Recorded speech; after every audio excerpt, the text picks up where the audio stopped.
and were pretty much completely obliterated before they could get anywhere useful and got capped out within a couple of minutes.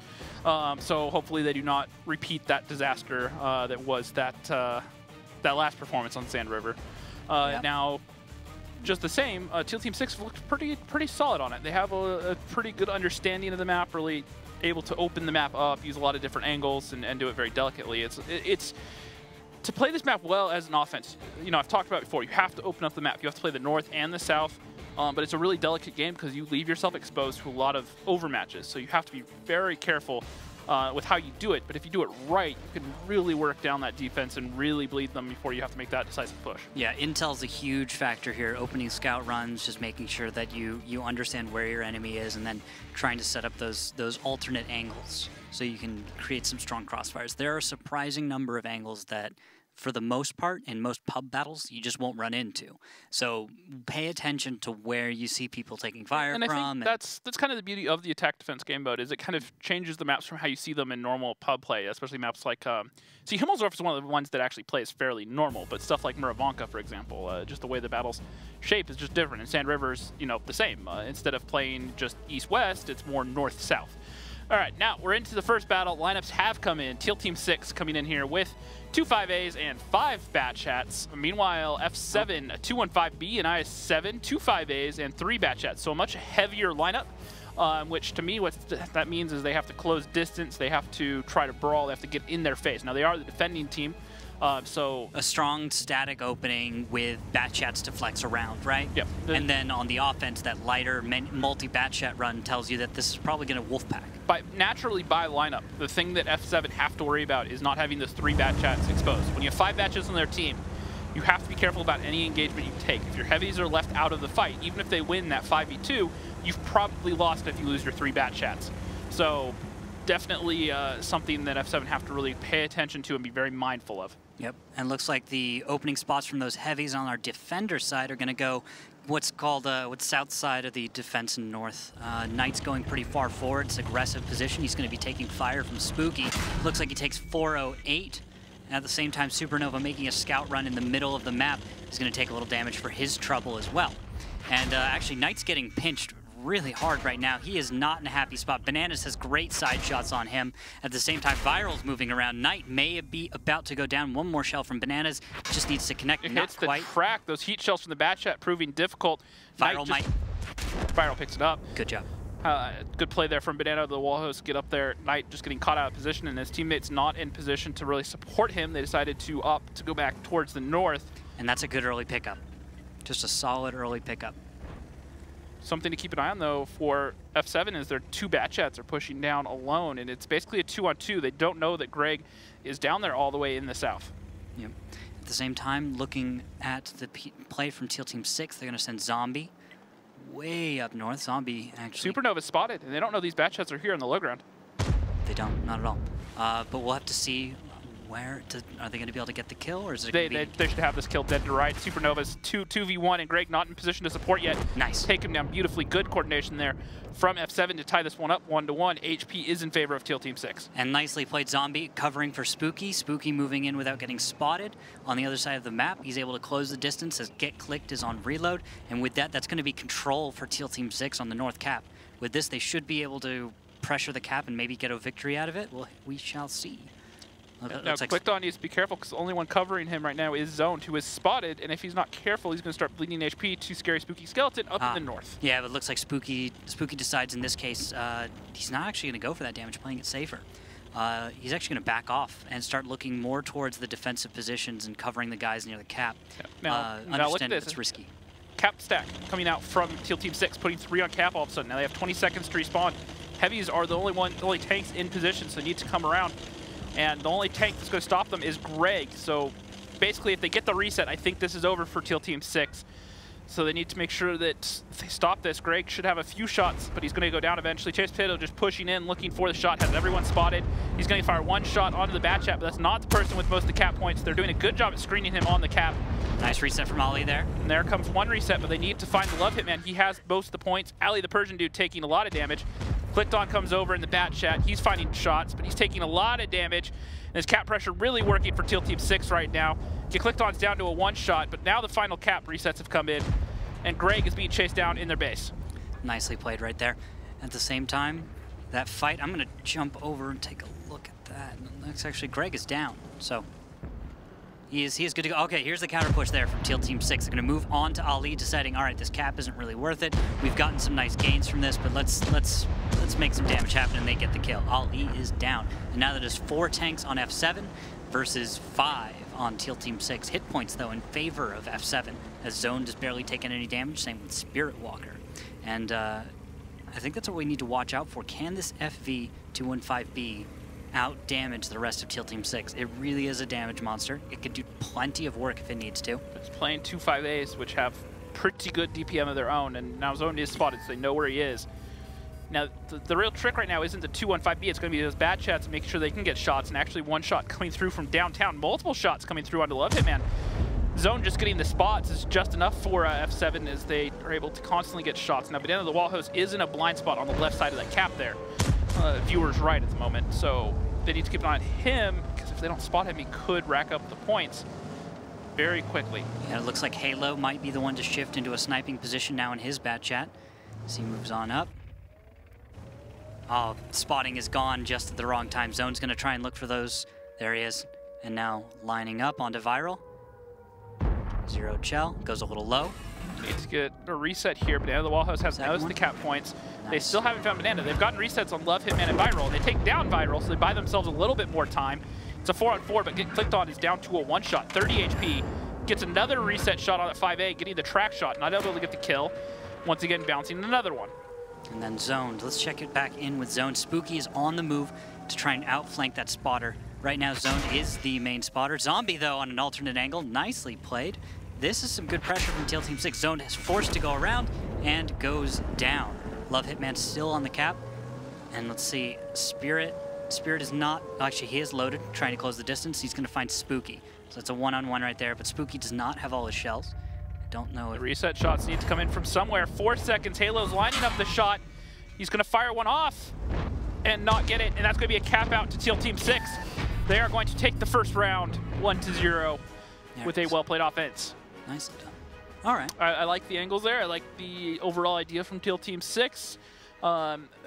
Defenders lost a lot of good ground in the right spots. I think we have to give credit where it's due on the attack. I think that the biggest mistake there was Knight going down. I think that was the biggest game changer there for F7. I think overall their defense played pretty well.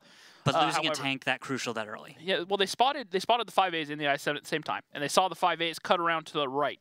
And while it's just a little dune, it's a sand dune, tanks move very slowly on it, and they knew that they could push around onto Knight and get the free pick on him, and fair play to Banana the Wall Host. Got up there on that berm and really negated that IS-7 armor. Yep. Got 3 shots into him, and then the 5As were able to finish him off. It did take a surprisingly large volume of fire, of course, to take him down, but because of the timing in the battle where everyone was, Knight was a little bit too far out in front at kind of the wrong time. It was too easy for the attackers to stop for a moment and just take a look and get the kill that they needed. Because this is look at where everyone is on that replay right then, right?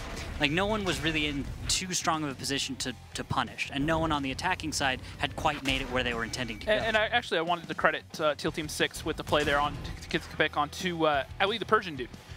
They understood that the batch had it all fired and they were the gun supporting, so they needed to reload or wouldn't have many shots left. So they took that opportunity to push forward and make sure to kill him. Now, speaking of supporting fire, Spirit Walker did what he could for 4,500 damage, 1 kill, 116 fantasy points. Scary Spooky Skeletons, and we talked a lot during the pre-show and right before this match started, putting up 3K, 1 kill. Very solid, nothing to scoff at. And then the rest of Teal Team 6 after that. Second page, a lot of the F7 players, including poor Knight, who only got the 1 shot of damage off, as well as get clicked on. Also poked up and over, trying to get a couple resets, struggled against that 5A armor, which is also a little bit ironic since that 5A is regarded to have fairly poor armor, but a lot of batch shots struggling to get penetrating shots on them. It's just because the range, I think, that really hurts it, because you can't depend on your shells to land center. Also, heat shells from the batch shot, I think, is also a factor. Yeah. It's just range really hurts batch shots, so it's just inconsistency. People will start to remember why APCR in a batch chat was a thing until recently. We'll get back to that in a minute as lineups do come in. Teal Team 6, 2 5As, 4 batch chats, and 2 Object 140s. Meanwhile, F7, 3 5As, a 140, 2 batch chats, and a T100, so opting for the light tank on offense. The T100 going for a little mid-scout run, Chase Potato. He is just going right up the middle. Now, Chase Potato needs to be careful because look at this deployment from Teal Team 6. They're sending a lot of tanks to the south. And this could turn into a very awkward fight for both teams because F7 are sending heavy tanks straight up the mid and all their light tanks through the mid. So this could turn into some sort of chaotic brawl very quickly. That it could. But we'll have to see that the T100 is getting some decent scouting, decent coverage, and a shell from Ali does connect with the Love Hitman. So those 5As you were talking about, they won't be so scary after all because, well, they're scared off a little bit now. At the same time, it looks like Greg also took a shell for his trouble scouting in the north. And, well, this looks like decent control right now. Well, look at pressuring on the 1 cap. This is something you don't see every day. A 5A pushing down along the K line right now behind Chase Potato. Now, the bat shots aren't really in a position to cover. They find the 140 in the bat shot for Teal Team 6 in the south. Knight's lining up a shot, doesn't get a connection. Chase gets a shot for free into zombie food. They couldn't spot him at all out in the open. And that's actually great for that scout. And now Knight is spotted. He might take a couple shots. And this is also going to surprise Teal Team 6 just to see a 5A all the way down here in the south. Yep. And they're going to quickly book him back around north and possibly, yeah, that might be the plan. Book him north, get to the 2 cap. Now that you've baited some stuff into the south possibly, is it so that they can defend? Or we might just see something tricky. We'll have to wait and see if F7 has something up their sleeve. But all indications, James, looks like turning it around and going back towards the 2 cap. And if you look at this, Knight's actually leaving right now. Now, if he doesn't get spotted, this could work to their favor because if they do this quickly enough, Teal Team 6 are going to go, 5A was in the south, right? Yeah, okay, well, he's going to be down there somewhere. They're not going to expect him to just appear in the north all of a sudden, and that's going to play with Teal Team 6's head right now because it looks like F7 are just rotating everything to the north right now, and they could find themselves an overmatch if they do this right. Yeah, if they do it quickly enough. Let's go ahead, though, and take a listen in with F7, hear what they have to say as we're getting ready to get into the first engagement of this round. Nice shot to Ollie, do you know this boost? Yeah, Viral fired. Viral fired. do that. He's backing down. Viral's backing down. You should go across. We're gonna be safe. Cross. Tree just fell going this way. Hurry up and cross. Pressure. Echo, cross with the Wheezies. Echo. Halo, let me think first, please. I'm trying to call that a tree fell right here going up this way. Okay, so we know something's going up there.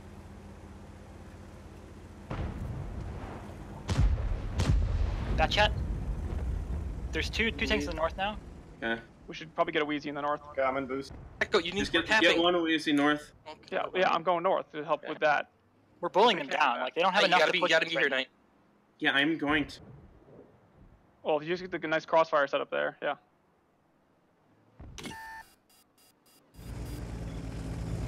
Can I use this gate crack to bully or no? Sort of okay. Weird, I'm just gonna go bully him down. That's fine. I'm just gonna hide. Careful, we don't want Chase picked. Where's Chase? Oh, it's salad. Wait, Chase can just run. No? Oh, I'm off the bat. Peter's on him. Like we did. Okay, I'm gonna get under him now, so I'm gonna do that. Okay, there's a bat. Just run Chase. Yeah, they're gonna make that rotate. And then you just come north and come get on cap. We have Ollie on the boost, so. Well, they might make this close rotate. Yeah. I can spot. Can we get the 140 to pressure that with the Wheezy? I mean, I can be helping with that, I guess. If we get the bat covering me right here, right, I can get aggressive on the 140. Yeah, 140's leaving. They're leaving. I guess I kind of have your butt now. I'm just We going. want Echo to get on cap to put up more pressure. I'm gonna get on this gate crack here and shoot Viral in the ass. I don't think I can get onto cap safely, dude. You can't. I don't think. Oh, again! Batch head in a I'll south. have shots on him. He keeps going. It's alright, keep going. No punish, no punish, viral. Get this? Okay, this Wheezy. Fucking. Yeah. The back, go push out the north. Go push out the north, okay? Look, I'm gonna start trying to help you. I need help with you. There's nothing I could have done because it's south. Hey, I'm cutting off Bob to get away. Shut up. Fair, come up here. Come up here. Okay. Okay. You want me to? Yes. I'm sorry, I'm just. It's okay. Drop the tilt. Let's go. They're pushing middle. There's no reason for them to push middle right now. You're just gonna hold. Do you need help? Don't push. Be careful about pushing out zone. I know. That's fine. Nice shot. Okay, I'm gonna zombie. We need your HP back here. Can you maybe kill? I know, zombie's rushing me now, just so you know that. Zombie. Oh, bad chat. Yeah, bad chat. Turn and run. Should I cross to Echo? Well, we're gonna take shots if we do. I'm asking Knight this question. I'm thinking. I can try to. I think you can just hold down there. Now. I can just hold down. I'm safe now. Back. Yeah. Just hold down there. What do you want me? Start. Can we get the bat chat to cross into here? Haley, you can cross for free. Yeah. Yeah, their bat's at 1100, by the way. They have 2 bad chats. Zombie is 1100, that is, sorry. Allie, are you good? Yeah, this guy's doing that. Okay. Just don't get up at the 140, Ali. I think they're waiting for Chase, can you... 4 minutes. Do you want me to go in now? What do you mean? Hold up. I'm Take thinking. mine, please. There's... What's... Okay, zone. Okay, go put pressure up here, zone, okay? Yep, yeah, I can. Can we get the 140 to go here as well? I think what we need to do is we need to drop Halo behind, just take this engagement. Okay. I can go behind too, just give me a sec. He's running away. Nova's running away. How much HP does Nova have? He's full. He's full. I'm full Okay. too. We have 2 full health bats. They have 2 full health bats? No, we do. No. Okay. Yeah, can but get Ollie's on a little bit out. Echo, you gotta no. Go around, Echo. You have HP. Don't you have to. Nice Yeah, shots. Hold on. Yeah, if you can, Ollie, just come in. Top of the 140. Oh. That's fine, actually. Oh, shoot this, Ollie. Zombie down 2, zombie down 2, 3. Okay, come out Pushing in, here. that chest are and going push in. behind. Echo, don't go. I'm coming. Move, Spirit. I took a hit from bananas. I bounced. Okay, they're coming to kill me now. That's okay. Spirit, need to back up. They're coming to kill me. I'm trying. They're coming to kill me, dude. What are you talking about, you? To me and you. I'm sitting here, dude. I'm can just get gonna sit 140. here. We just need Shoot the to bat chat. Shoot the bat chat. 140 on my left as well. Try to get zombie. Focus for Nova. Try to get zombie. Got the kill on him. Okay. Spooky now. Okay. Echo, try to take the hit. Let me jump over him, shit. What? Nice. And F7 pulling it together. Both teams winning on offense on a map that historically favors the defense. Very convincing stuff out of both teams. Yep, just about over as the last kill's coming in. There we go. And even with a crazy ammo rack, F7 comes back as well. Yeah, you could hear the frustration in their comms. It's just something unfortunate that can happen. You know, good shots in the right place, hitting that ammo rack, detonating it, and you could hear the extra salt because it's happened before against Teal Team 6. So Yes, it has. Bringing back some nightmares there. Oh yeah, and then taking a look actually, post-game stats when we get a chance to bring those up. But Spirit Walker is getting MVP for that battle. Because so far for the match, it's back-to-back games, 4K plus. Yeah, you're right. You're right. But I wanted to, for this one, 4,267 damage. Played that 140 perfectly. Used the turret, the extra gun depression, got in there, understood late game. He had the HP, so he had to be the aggressor for his team. Got in there, started taking shots. Overall, it was just really decisive play. And as you see, you know, Knight, he thought he had the HP to take it, but if you don't repair that ammo rack quickly enough, what I'm assuming happened there was the first shot damaged his ammo rack, and the second hit the same spot, sent it flying. Little history, well, not history lesson, but science lesson, more or less.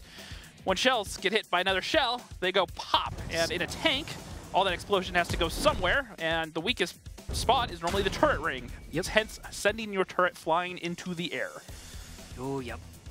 That's generally how it goes. Now, there's your post-battle stats. We've got a 140. Pretty sure he's at 240 fantasy points right now after 2 games. Yes, he is. So very strong Knight so far. If you picked him up, you're in good place. Zoned in second, love Hitman, those 5As putting up solid damage. They always seem to be just nice middle of the pack or upper level damage dealers when they get the chance to. And Chase Potato in the light tank. He used to play a lot of the scout tanks for his previous teams. He did a great job at just throwing damage out there for free when he knew he could take it. Well, and I also like how active he was.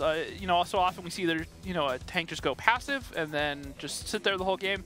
But he got active in one spot, got his eyes, backed off, got delit, reappeared in the south, fired a few shots, left, went somewhere else. And then when he understood that tanks were coming to kill him, he got out of there. He didn't wait a long time. Sometimes you see scout players, they want to stay as long as possible to get every little bit of intel. But he's like, hey, this isn't going to work. I'm just going to leave before I take any damage. Got out of there, got in a new position, and very effective. Yeah, just he got the job done. He understood how to survive, and because you survive that long in a T100, if you're there at the late game, there's so much work that could be done once you thin out the number of tanks. All right, before this battle even starts, F7, what are you guys up to? We shall see. As we're going to head on to Cliff, a map we haven't seen as much this season. map that's been played a little bit less, very often banned out in our broadcast matches. Now look at this lineup. Yes. A 113, a Kronwagen, a Mouse, 2 Batchats, a Panzerwagen, and a T100. Which is strange. Why do you need 2 Tier 10 lights? Yep, and on the other team of Teal Team 6, a 140, 5 Batchats, a TVP, and a 103-4 Batchats, excuse me. Yeah, much more typical lineup from our defenders. Our attackers, we're gonna have to see what they got planned, because whatever it is, I'm not gonna pretend to know entirely what they expect as far as results. I'm skeptical because you're bringing 2 very light tanks on this map, and the other team has a lineup which really, if they engage correctly, they should be able to swamp this attack. Well, here is reason number 1, T100 to be your Mountain Goat, to get up the 1-line boost, which was thought to be removed. No, it hasn't. Apparently still a thing. Yeah, it's always been a thing. I know it's been a thing. A few patches ago, they changed a lot of the boosts, made them harder to do, but apparently with the T100, this one is still possible. The T100 is the most amazing Mountain Goat ever. It's so lovely. It's hard to flip over. It's got everything you could want as a Mountain Goat scout. Yeah, and then Chase Potato also over on the F2 climb. So these two can cover each other. They can get off good damage, and just between these 2 tanks, they can shut down the whole 1, 2, 3, 4 line, basically. So that pairing right there, well, it's 2 light tanks in the right position. Hard to kill. They can keep their guns into the fight. I think they should be rather effective. Yeah, and then Chase Potato, nice solid middle position. And then let's go take a look at the at some of the heavies. So Halo is in the back with Get Clicked On, right? And then with him is Ali as well. So Ali's just on a little jump. Now, James, what about this mouse from Get Clicked On? It's going to take him a while to get anywhere, right? Shouldn't they be perhaps taking him in a direction? Oh, well, there's a direction down the hill. Yeah, they're going to flex him over to the 1 line. Looks like they're going to try to open that up. So what I think is happening is this is F7 playing it slow and making sure they play the meta game, make sure they're all covered. They needed all their guns in that middle area to make sure they could get their tanks established where they wanted to be. Make sure that no crazy pushes come around. So they have the light tanks to cover that 1-2 line. The Kronwagen in the 113 to shut down a 9-0 line push. If you notice the positions, that Kronwagen over there at H9, he's going to be extremely hard to get to. So no one can really get to him without crossing an open field, and he's in a hold-down spot that's going to take a while to get around and get shots on. So between that and the 113 over on the hill, he's basically safe, and if they push around, he's going to take a lot of damage. And then in the middle, that's the 3rd weak spot in this defense, is a team taking all their Batchats and pushing up over the middle. So they brought the mouse there to make sure the gun and the HP were in the fight. When you bring a big, heavy, slow tank like this, what the other team, doesn't matter if they're attacking or defending, what they're going to look to do sometimes is try to see if they can find an engagement where that tank is out of the fight. If he's on the low ground, on the 1 line, for example, and they can take a safe engagement on the 8-9 line, that's 3,000 HP and a gun that is guaranteed not going to be in the fight for a long time. That it is. So what F7 did is they made sure that that didn't happen. They brought it to the fight early on to make sure that if a fight happens, it's in the fight. And now that they're established, they're in positions where they can cover each other, they're going to start rotating that mouse over towards the 1-2 line. Oh, and look at that. Shots coming out. I think that's going to be from... It's onto zone, probably from Emus. Looks like he's looking for Chase Potato now on the far side, though it's no longer lit. And he's not even going to go up onto the donut. They're going to use this mouse to push straight up the 2 line. Really? He's just plugging along right now. Just chilling. Just going. Got Batchats behind with Ollie and them. That's not bad. This is okay. He's just plugging along, and they spot Spooky, who's in a bush. Now he's going to start angling. That TVP's gold shells do not have the highest penetration, so he needs to be careful he doesn't take another shot.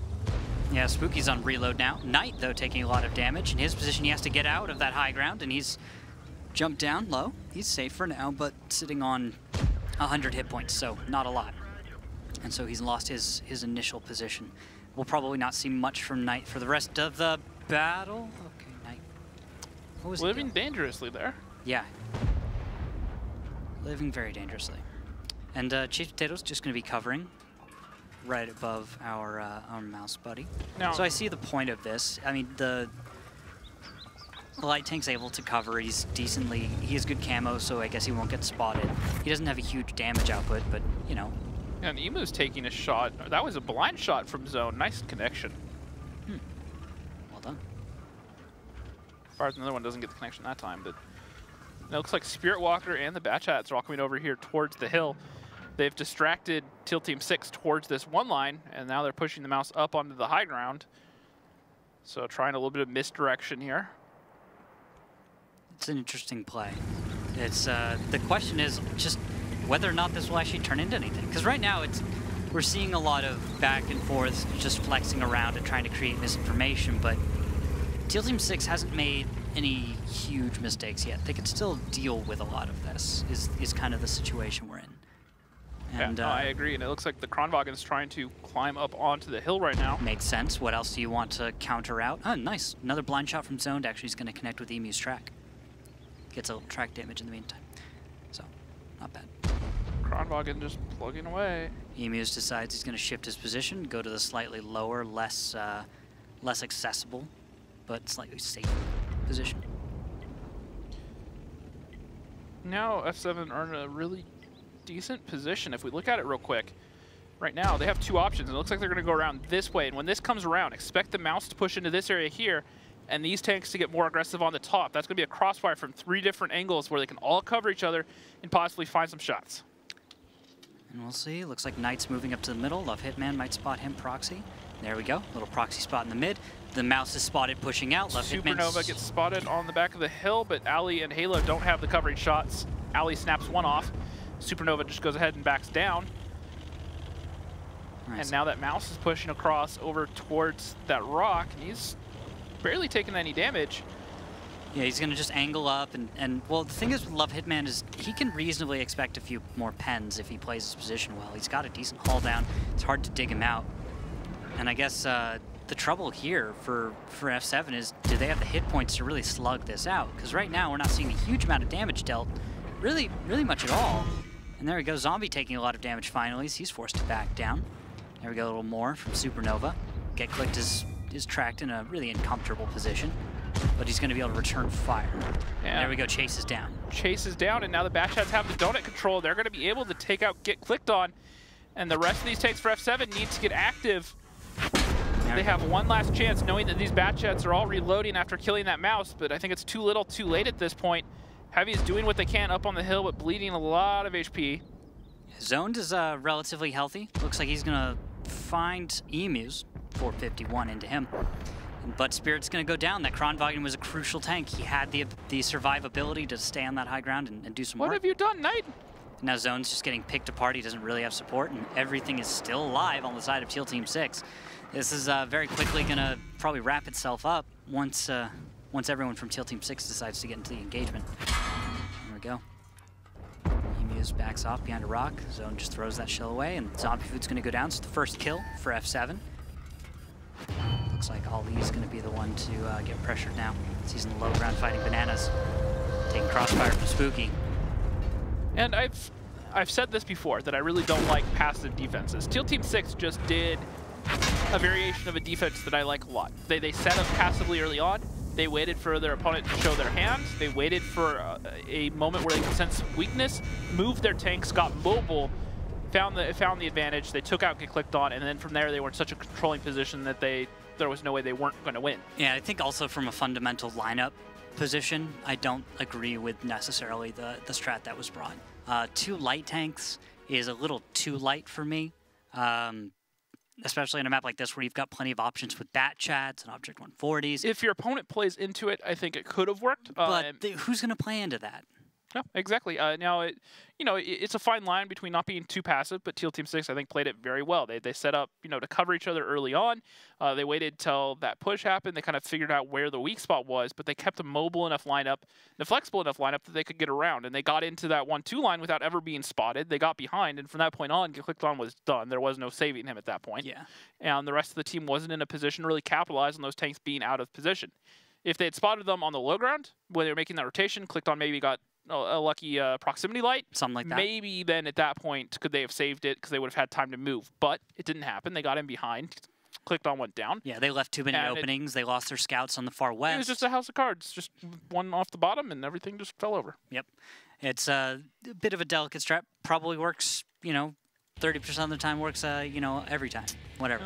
And Cliff is a map that favors the defenders. I'll give them that the way it has been played, especially recently. It's tricky to attack.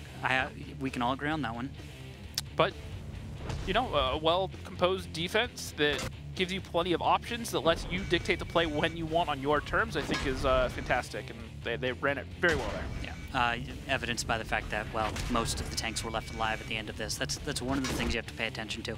If tanks are alive like Spooky and Supernova and Viral at the end of that match, then you just didn't do enough damage. And looking at the damage dealt, Bananas with his bat chat, 3K. Emus gets a 2K, 2.5. Spooky and 2.5.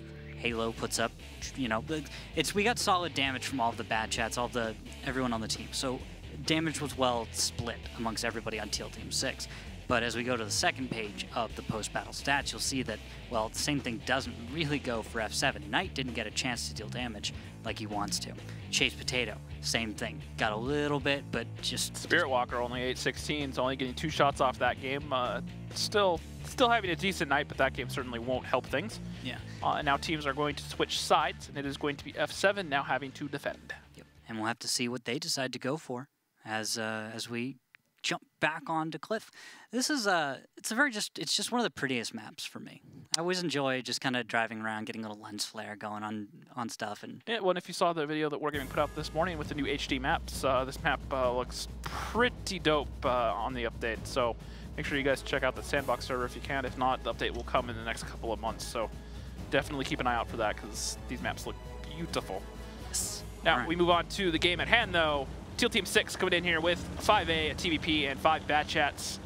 F7 coming in with 2 5As, 4 bat chats, and an SGRV 103. I wonder where that SGRV is going to go. It never goes to the same place more than once, ever on Cliff defense. Was that sarcasm? I don't know what gave you that idea, Randall. Is that the hint of sarcasm in your voice? Just. No, there's a reason why it always goes to the same spot when it has, you know, 4K DPM essentially, and basically invisible, and not to mention very hard to kill from long range. There's no reason not to put it there. So, just makes sense. All right, but the opening moves from our attackers. Teal Team 6, nice wide spread. That 5A is going into the low ground. This looks like a normal 2-cap attack, right? Just all of a sudden envelop everything on the side near the 2-cap. Try and take those things down. Avoid taking fire from tanks further to the north, and I mean, then you hopefully get things done. Now, one thing I will note is look at this defense from F7. It's a recycled defense, basically. They've played this multiple times before, including on broadcast. You have clicked on in the hold down 5A over here, having some vision down the 1-2 line. You have another 5A over at B2 to get the spots down that way. STR in the backfield, and the rest of the tanks just hugging the mountain, essentially. So we'll have to see how much of the homework Teal Team 6 has done, if they've seen this before, and if they have, do they have an answer? And there you see Spooky and Viral climbing. Now, what's going to be important here is whether or not they can find any damage or good intel based off of their positions they're about to go to. There's one flare for you. Hey. Yep. And that's what happens when you're a defender. You just get to sit in cool spots and, well, be cool. Here's a question for you, Randall. There was a Reddit thread a few days ago about what do you think the most beautiful tank in the game is? Ooh, most beautiful. Well, to me, it's the T-54. T-54? T-54. I mean, you have like 2,000 games in it, so that doesn't surprise me. 2,000 is an understatement. I've got more unrecorded battles in a T-54 than I have recorded. That somehow doesn't surprise me. Yeah. All right, now Spooky on the hill, looking for some shots. Moving around, a couple tanks spotted for F7. Both teams bleeding 1 shot apiece in their bad shots. Spooky looks like he's just kind of glancing around, trying to get his feel of the area. And there we go, right on top of the mountain. And there's a stealthy way up. Just watch if you're at home. This little tips and tricks you're getting from Spooky. So, next big move. Probably going to be Spooky to peek out, see what happens. Looks like Viral is lit, but by what? What's he lit by? Might be by Halo in that bush over there. Yeah, that sounds about right. He has the angle on the backside of that hill there. Yeah, he's a little far for... and Halo is running coded optics and vents, so very possible that you can see that. Oh, he should be able to see it. Yeah. The only issue is like maybe the trees would block it, but I guess they aren't. Yeah. And, oh, so Ollie and Zoned are having fun, I guess. This is kind of a throwback to the old way of stuff. Remember those days when 10 minutes and 15 minutes and not a lot happening? On Nth Square, T1s would stand on the other side of the building and proxy each other and not move for 8 minutes until there was not enough time to lose, but enough time to possibly win when you make that decisive push. Good old days. But now it's just on the attackers. Can you win in time? Defenders, can you just not lose in time? And Greg is spotted. He might take some shots from the hill. Nice connection there from zoned. Multiple connections coming in. Greg's down to a one shot. 98 HP. He does get safe though. Another shot trying to find zombie food. They have multiple bat chats over here on this ledge. And yep, they're just huddled together for safety. And there are currently 3 guns looking in their direction. Viral at the same time looks like he's unloading on the top of the hill towards Halo's position. Doesn't look like Halo's. And actually Viral and Spooky trying to blind fire Halo out in the bush down on the low ground, and he's not spotted. He's able to see the shots coming in and moves in time. Doesn't get spotted for doing such. Yep, and looks like Love Hitman's trying to inch up as much as he can as well, but not really getting results right now. Not getting a whole lot. Yeah, we'll see where this goes. 5A does get spotted from Chase Potato in the base. There he is, spotted again. This is, time's running out right here, guys, on Teal Team 6. You got 5 minutes left. And, losing out on hit points. Yep. Now, one thing I will note is the difference between Teal Team 6 and F7, their defenses. Look at this defense from F7.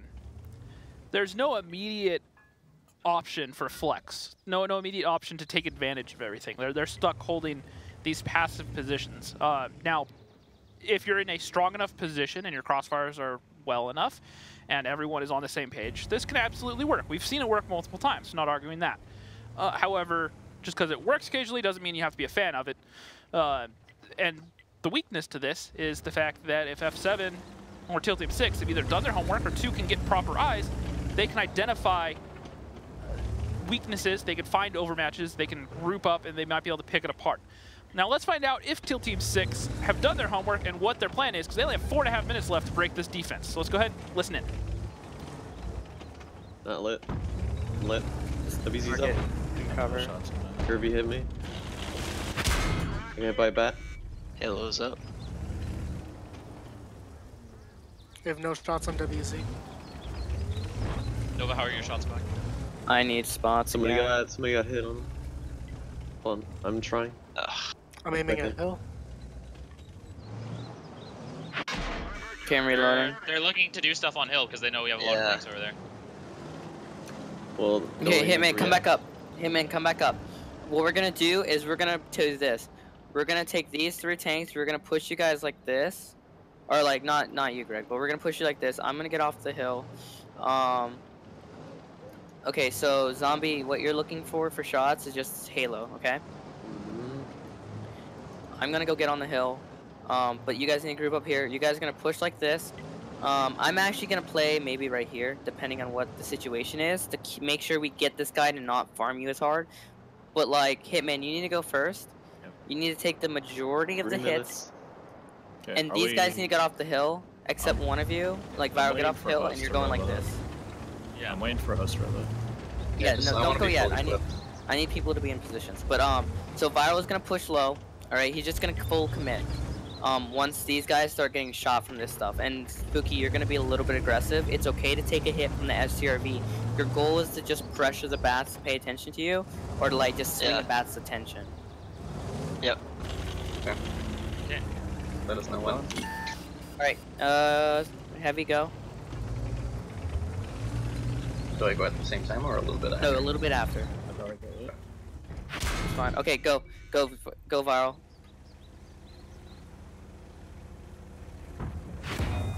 Probably won't die. That's 2, 3, 4. No, I've only taken 3 shots from bat chats. 6. 7. Okay, we just really need to make shots on anything. Yeah, it's fine, it's fine, it's fine. Oh my god, I got double checked. That was my bad. Reloading. 30 seconds. I'm getting clicked. Getting shot by Halo. Anybody have a kill on night or zone? Nope. No. So this is a hard map to crack. This is like, it really is. Like, I didn't like. And the answer is no. They do not have the answer to this defense from F7. They run it very well. I'll give them props for that. Doesn't mean I'm a fan of it, but they make it work. 5A is holding firm. Good crossfire on the 5A of the left hitman that pushed across. I like the idea that Teal Team 6 went for there. They counted shots, tried to bait shots. That 5A said, hey, our toll is going to be this 5A. We're going to push him across the open, and his HP is going to be the toll. And you saw them counting shots, trying to empty as many of those bad chat shots as they could, so they could then counter push. The problem is that Knight? Okay. Pretty sure it's the second time Knight has killed himself this game. Anyways, I digress. So, overall, it was, they paid too much of a toll because the not just the 5A, but the TVP Spooky got permatracked in the open, so that's a second tank. It's another 1,800 HP gone. Batchess tried to push across. The shots got spread apart. 5A's got some shots in there. Halo came in behind. It just snowballed out of control. And Ali with the style points going for the Ram on the Viral to make it 2-2. And then they jump off the cliff, as is traditional. So, it was okay. Just defense wins. Passive defense. And, yeah. I want to say over and over again, I don't like passive defenses. F7 run it very well. Now, once again, this is one of those one-trick ponies that I kind of wonder about how long they can make it last, because the more often they do it on broadcast, the more often the other teams see it and or they scrim against it, and sooner rather than later, someone will find a break. Every defense ever, people have found a break to, whether it's the South Ruinberg back in the 742 days, or as Negatron said, the north end of Cliff, a very similar defense to this, but back when it was 742. Everyone finds a break eventually. It may work for a while, but eventually once that break happens, then all of a sudden the defense goes, all right, well, they have to do, if they do this to break, what can we do to counter? And all of a sudden the meta just completely shifts from that point on. So exactly, we'll see what happens. Yeah, that pretty much all it means is the better everyone gets at playing each side of a map, the better everyone gets at playing the opposite side to that. It's just that very similar to that Ruinberg. arms race. Very similar to Ruinberg, for example. Yeah, arms race of strategy, right? Yeah, if you look at how that map's changed over the last couple of seasons, it used to favor the defense very heavily, and then teams started figuring out, hey, if we get to the middle ridge early enough, we can shut down that 0 line. Then teams start going, all right, well, how do we shut down the middle ridge? So we start playing the 6th line. Okay, if they're playing 6th line, what do we counter it? And it just, like you mentioned, I like the phrasing, the arms race of strategies. Now, Cliff hasn't quite reached that point, that tipping point yet, but I think it will in the near future. Yeah, it's not as popular as a lot of other maps, and so when you don't get that as much, very often it falls by the wayside a bit. And we're coming up in a very interesting time of the season where we're getting to the playoffs, where teams, it's a map that hasn't been played a lot, and now that teams have played other maps a whole lot, they go, all right, well, what can we do to throw our opponents off? And they start looking at maps that they maybe haven't played as much, where there's not as much intel, and they go, hey, this team's played Cliff a lot. What do they normally do? And then they'll take a lot of time to figure out what can we do for it. And that's when we'll see it break out, is either late in the season or into the playoffs. So Cliff, definitely keep an eye on the map going forward. However, enough of Cliff. We are on to battle number 5, and it is going to be on mines. Lineups coming in: Teal Team 6, 2 113s, 3 mice and 2 batchets. F7, 2 113s, 2 E4s, 2 batchets, and 1 T100. And they are the defending side. I expect to see that T100 most likely go out towards H1 or G2 in the bush or somewhere over there just to spot that one line. Oh, looks like he's gonna decide maybe not to do that. Looks like a bit of a mid-run. Oh, I see. We're just going. This is gonna be spotting the west side. So Knight's gonna go passive in a push. This is gonna pop off very quickly. Keep an eye here. They're gonna push these 113s down the one line early, trying to catch off F7 at the same time. These mice are probably gonna push up and over the hill at the same time, try to get this early break. First spot. Supernova's up. Supernova spotted, our gun's in position, a missed shot comes in, another E4 finally gets shot, but now come the 113s. Supernova's paid the toll, and now the 113s are gonna push across, trying to not have to pay that same toll. Halo is taking a lot of damage, and he is going to be taken down by zombie food. Nice cover fire from him. It's going to... it's actually going to do an excellent job. Right now, hit points wise, Teal Team 6... Passive defenses have a weakness, and F7 are about to be crushed. The 113's down on the one line. Mice coming over the hill. This lineup is not meant to flex around. The T100 caught out in position right now. The E4s can just sit there and get shots. But now F7 are in a terrible position. They don't have a good answer, and I don't see any way back into this for them for the rest of this round. Oh, look at this. Even as Zone is trying to head into the backfield in his bat chat, there's going to be coverage, excuse me, from Zombie Food. Zombie Food sitting in the backfield, and his bat chat is going to be waiting for just that. So it looks like Teal Team 6 has their bases covered. They understand what's going on, and they should be able to address any issues that the defenders bring up. But the question is, you may have some solid gains right now. F7 may be down on hit points, but you still do have to get into a proper engagement, and that's going to still be tricky. You can still lose out on paying the next round of tolls, won't you, James? Look at like Bananas and Supernova's position. But look at this. They're in a much stronger position to defend that 2-cap. They're in a position where they can get their 113s if they want all the way across to K3. They can stop those E4s from getting resets, and the Mice have the hill. But look at this, James. This is what and I'm not meaning to disagree with you. Yeah. Look at this. The Knight's position is permanently spotting Bananas, Wallace, and Spooky. And he should have eyes on cap too. So that in itself could be, actually no, he won't be able to. He's got a big blind spot. Yeah. Actually, yeah. That's a thing. But that could be enough to narrow down the blind fire angles for that E4. Say, hey, he's not spotted anywhere here. He has to be in that one spot. So. Yeah. Might be enough, and we're going to see the 113s push across, and once again, that there is nothing stopping them from doing this because the Mice on the hills and they're against covering. There is no one to punish this cross where normally tanks get hit pretty heavily, and they don't have anything on the hill either. So this should snowball, I'd imagine, pretty quickly for F7 if Teal Team 6 play this right. That it should. And look at this, Spirit's even pinned down right now by Bananas. It's just a tricky situation for the defenders. A little shell bouncing right there off of Spirit Walker's front armor. He's looking for a target. He's trying to find something into Spooky. Oh, and look at this. At the same time, we're going to jump over to Knight, who's decided to get moving. He's just doing a little clown carring in the middle, bouncing a shell from Zombie Food. Nice. Even then forcing a miss. At the same time, looks like the sneak attack counterplay from Ollie and Chase have gone around the east side of the map and will be heading around to the hill. They will possibly be pressuring Zombie. We'll see about that. It's not lit anymore, but takes about 300 to the face. Knight on the at the same time looks like he's going to just try and proxy or go around to the side. This is a little counter push from F7. I'm not sure I expect much good out of this, but 2 E4s are the only thing they have to hold the north there, and they don't have the greatest DPM. And on cap right now, 15 seconds. The second tank got on cap. No one is in position to get the resets except for Zone in the bat chat in the backfield. He's almost there. Finds his targets. He's got spots. Shot comes in on Love Hitman. Shell comes in, does not hit Zombie Food, but he's going to have to get off anyway. And it looks like that's going to save the cap for now, but look at hit points. F7 is losing by a grand margin, a few thousand now.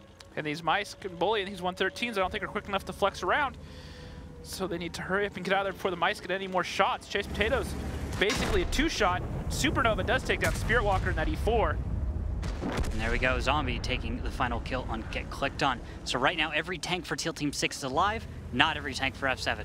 Another crucial difference right here in the battle. That is the big tell. It's almost impossible to come back from this kind of a deficit, even if for some reason hit points were anywhere near even. But this should be a cap win or just a kill win by Teal Team 6 if they don't. 113's counter pushing, catching both the Mice out in the open. They're doing what they can to chip through the HP, and Zone picks up one of them, and now it's going to leave Greg kind of isolated. These 113s could find the pick. At least takes a shot. Chase comes around. He's looking for the shot. Greg's angling his armor, but another penetrating shot, one bounce. Zone's still on reload, cap at 58 seconds. Knight sitting just passive up in the north, odds position. He's actually able to spot cap and Spooky in an overwatch position, so intel is there, but Zone, 10 seconds left from getting reload. If these 113s can survive long enough, Zone might be able to get some shots onto Greg. Only tank covering him is Zombie Food up on the bat chat. And another shot, Ali pays, and they're going to push around. They know they need to make these shots count. They both need to pin him. Knight's lit, goes down. Good play from Zombie Food there, coming in behind at the right moment. And that should be Teal Team 6 putting a point up on the board. Look at that, some kills right at the end to make it last a second longer. And just give it a sec. There we go. That's it. Teal Team 6, they keep surprising me. They keep pulling stuff out of nowhere. They did it versus Elevate. They had some very clever strats, and I like that. You know, a lot of teams are used to being able to set up in their passive defense, take their time, sit things down. Yeah. And they took it to them. They had a clear. This is something we don't see a whole lot because it's kind of risky. It's a blind push, but it's going this is what the meta is. This is what we're going to gamble that they're doing. And so far, to be fair, F7 have done the same thing they've always done all night, so there's no reason to think they're going to change it up now. Yeah. And they said, all right, well, this is the meta, so we're going to just do something risky. We're just going to blind push it. And they did it in a way that was smart. They put Supernova out in front and said, hey, here's a bat chat. Here's our sacrificial lamb. Once again, here's our tank to pay the toll. And F7 bought it, hook, line, and sinker. Multiple tanks fired. A couple even missed, so Supernova arguably should have died, but he didn't. And then the 113s were like, cool, your E4's just fired. All right, you have I think it's like a 16-second reload before they reload. Yep. We're just going to push down there. They got in there at the same time. You know, what are you going to do with the lineup that F7 had? What are you going to do against 3 mice? You can't push into them. You don't have the speed. You can't get around. And even if you could, you don't have the DPM to kill them quickly. Yeah, and then just the cleanup even at the end when we saw the main counter push come in from F7. It was a bold play to try and break stuff up, but the whole lineup that you saw out of F7 just wasn't quite there. 2 113s aren't going to take on that many mice and bat chats. And just all together, good play. Looking at the post-battle stats here, we've got 4K damage from zoned. He lives to the end. His team loses, but he does put up a solid fight. Zombie Food, 2,500. 4 kills is the notable thing there for Zombie Food. Get clicked on and Spirit Walker playing the E4s, both about 2,400 apiece. So basically 3 shots worth, nothing too surprising there. Neither able to pick up any kills. So, you know, nothing really materializing. Greg actually playing the mouse there. Played it pretty well towards the end. Lasted for a good while longer than he probably should have. Viral also able to do another 2K. Yeah. Looking at Love Hitman not doing any damage, and then Knight as well. That's the thing about Knight in the T100. A lot of other scouts are able to sneak in some damage, but he had a rough time trying to do any damage. Because he pushed towards the hill, and what was towards the hill was 3 mice. And that T100 doesn't, even with the gold shells, does not have great penetration, even against the sides. It really struggles. Yeah, a few HE shells actually probably would have been a good idea in hindsight. Just hindsight. I mean, if you want to make a T100 work against mice, you have to play it like the grand finals. I believe it was NSS versus, I think, Navi. They had that T100 run around the field on steps for a good while, playing that view range game perfectly, where he was going in, getting unspot, driving away so he couldn't get spotted, firing a few shots, then closing in, getting the spots. But that's in a one-on-one in a wide open field where this is mines. You're not going to get into those sort of situations where you can really make that work, except for maybe a very few rare cases. Yeah, it's that's the trick with light tanks, is trying to balance getting that info and staying alive with actually dealing some damage. Because the thing about it is it's fast enough, it's got the damage, it's got the pen, you can do what you want as long as you make use of yourself. But it's very difficult to take huge risks in this kind of a format because you know your team depends on you. Yep. And so a lot of the time people err on the side of caution. Now, moving on to defense. Round number 6. It will be Teal Team 6, 113, and IS-7 to 5A, 2 E4s, and a bat chat. A very similar looking lineup to the one we just saw out of F7. F7, though, going with a lot of heavies. Coming in here with a mouse, 4 5As, a bat chat, and a Panzerwagen. That says not a lot of water play, right? Normally. Traditionally, yes. I would not be surprised to see Knight, however, appear up and over on that one line. Maybe pull a Tornado Rocks, push the mouse across in the blind spot, draw the shots while 5A's push down there. That kind of seems to be the meta. We talked about Rude about that, is getting heavies down on that one line is one of the main ways to break this defense. And that, we were talking earlier about... okay, zoned? Nah, he just stopped for a sec. Don't know why. So, but we were talking earlier about... you know, meta's shifting and that looks like they're actually, here's their deviation from the norm. They're gonna have Halo moving out as the lead on water side and all those 5As. So this looks vaguely similar to what we saw from Teal Team 6 on the offense, but I guess different iteration or different interpretation of the same concept, maybe. But opening spotting, Ali, Chieftain, they're all going to get spotted. They're going to stop. Yeah, they're going to decide, hey, what about that push? Yeah. Let's not, because there is a lot of pain sitting for Teal Team 6. No, he takes about 796. That's a shot from downtown. That's one of those 5s. Another one! Another shot sneaks into Ali for 777. One goes right on over his turret. That is unfortunate. That is the worst kind of toll to pay, because that's the toll where you pay to go absolutely nowhere. Yeah. That is not going to be good for F7. To stay in this fight, they really need to pick up a win here, because after this, we're going to go on to Ruinberg, and it is going to be Teal Team 6 on defense first, which history says otherwise, but we'll have to find out if this is still a defensively sided map. And the 5As are actually going to back out and rotate around very slowly. which isn't going to be much of a surprise for Teal Team 6. Hey, they were spotted here. Hey, guess what? They're not doing anything. They're not getting spotted again. Now, Chase Potato is still getting spotted, so maybe that's a little bit of the bait they're going to go for. Hey, we're going to keep this one 5A over here while the rest rotate around. Make you guys think that possibly we haven't left? Yeah, exactly. Yeah, because the other 5As are heading right now. Because there's that whole mind game that you can play where you go, hey, we still have one tank over here, and you saw a bunch of our tanks here. Now, are we rotating? Or are they all right here? And as the caller on the other team, you have to go, all right, well, where can I put my guns ahead of time to help defend against that? Do you take the gamble and think that they're rotating because they haven't been spotted for a while? Or do you say, hey, they're probably still all over here, so we'll just assume they're here? It's kind of it's a risky, delicate game that you kind of have to play. Yeah, and I think the big thing for Teal Team 6, from their perspective, they're probably seeing that single 5A Chase Potato and saying, well, if there's only one that we're seeing right now and he's playing this kind of a game, there's a decent chance that this is a ruse. Right. Because if you're thinking about what your opponent would do and you're trying to think from their perspective, why would they continue to push down the one line, right? Makes more sense to flex. So if Teal Team 6 is picking up on that well enough, they've probably flexed over and are ready for a one-line push rather than something on the water side. Okay, here's something next level that I think we may have missed. Notice, Zone is up on the climb right now. Yes, he made it without taking really all the... Do you notice when the time was that he got up there? Rather late. He was about... if I'm not mistaken, it was the same time those 5As got spotted over on the one line. Good point. So who's doing the ruse?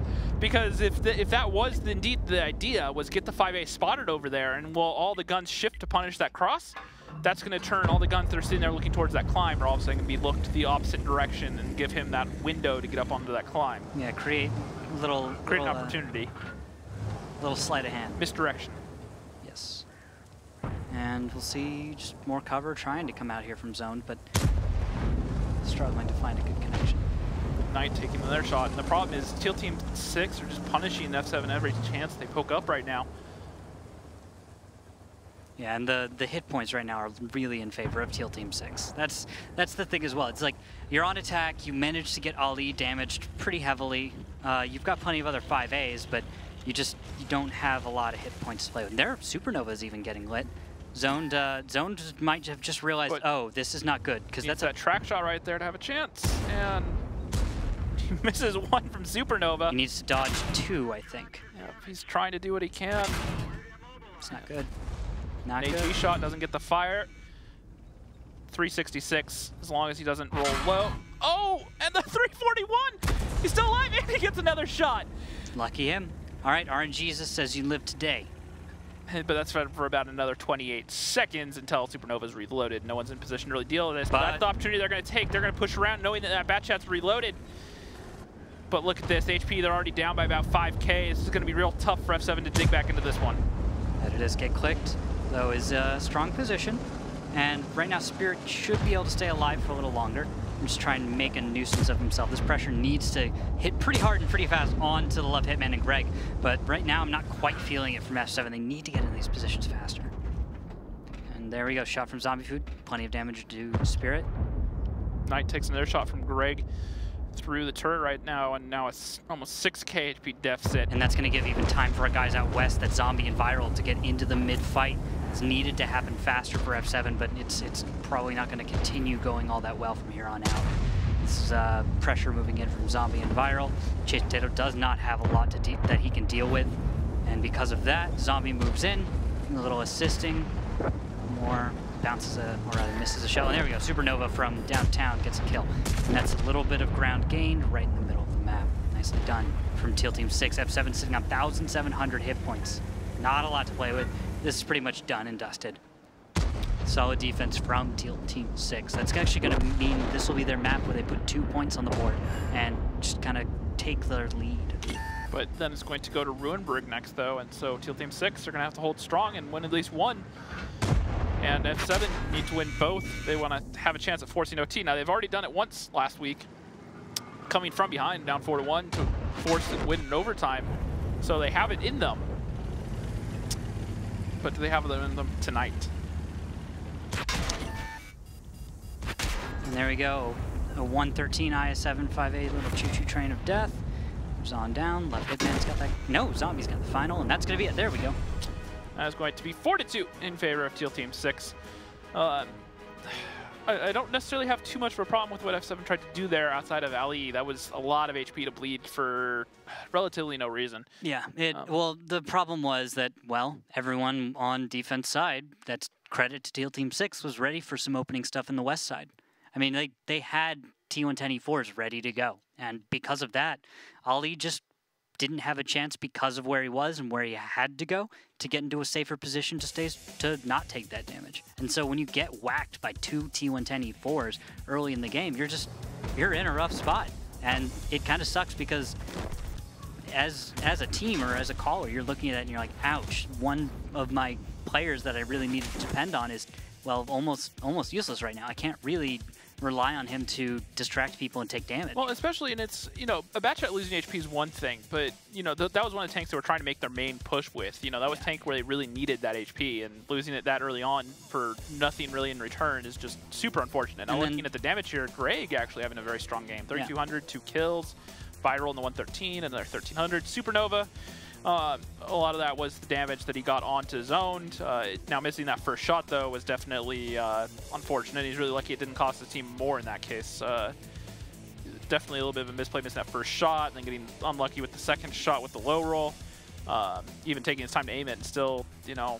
But you did notice Ali being on front page, even though he took all that damage early game. Yeah, he's still able to contribute, but, you know, having that HP, having that tank that you could put with the push, maybe giving them some durability, some HP to share around. Instead, he had to kind of sit back and get some damage off the second page. I think, yeah, it's more important the second page, though. Like, get clicked on, Spirit, Knight, Chase, like, they were taking far more damage and just really not dishing it out. Yep. And that was kind of the problem, was they weren't posturing up on the positions they had to control them.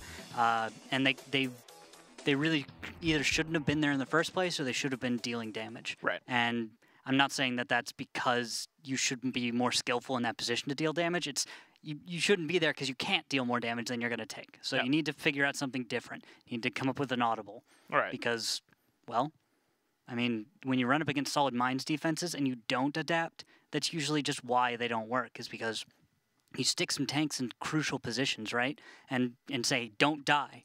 And then what happens when your opponent, the defender, figures out the appropriate angles? Like, you have to be able to react to that and deal with that and have alternate positions or something safer. And those risks are what's not paying off. Yeah, absolutely. Now, we did have one of the teams call a timeout. Now it looks like yeah, it was, they are going to switch. F7. Yeah, well, timeout for F7, and then Greg is actually going to get subbed out for Teal Team 6, and it's going to be Emu coming into play.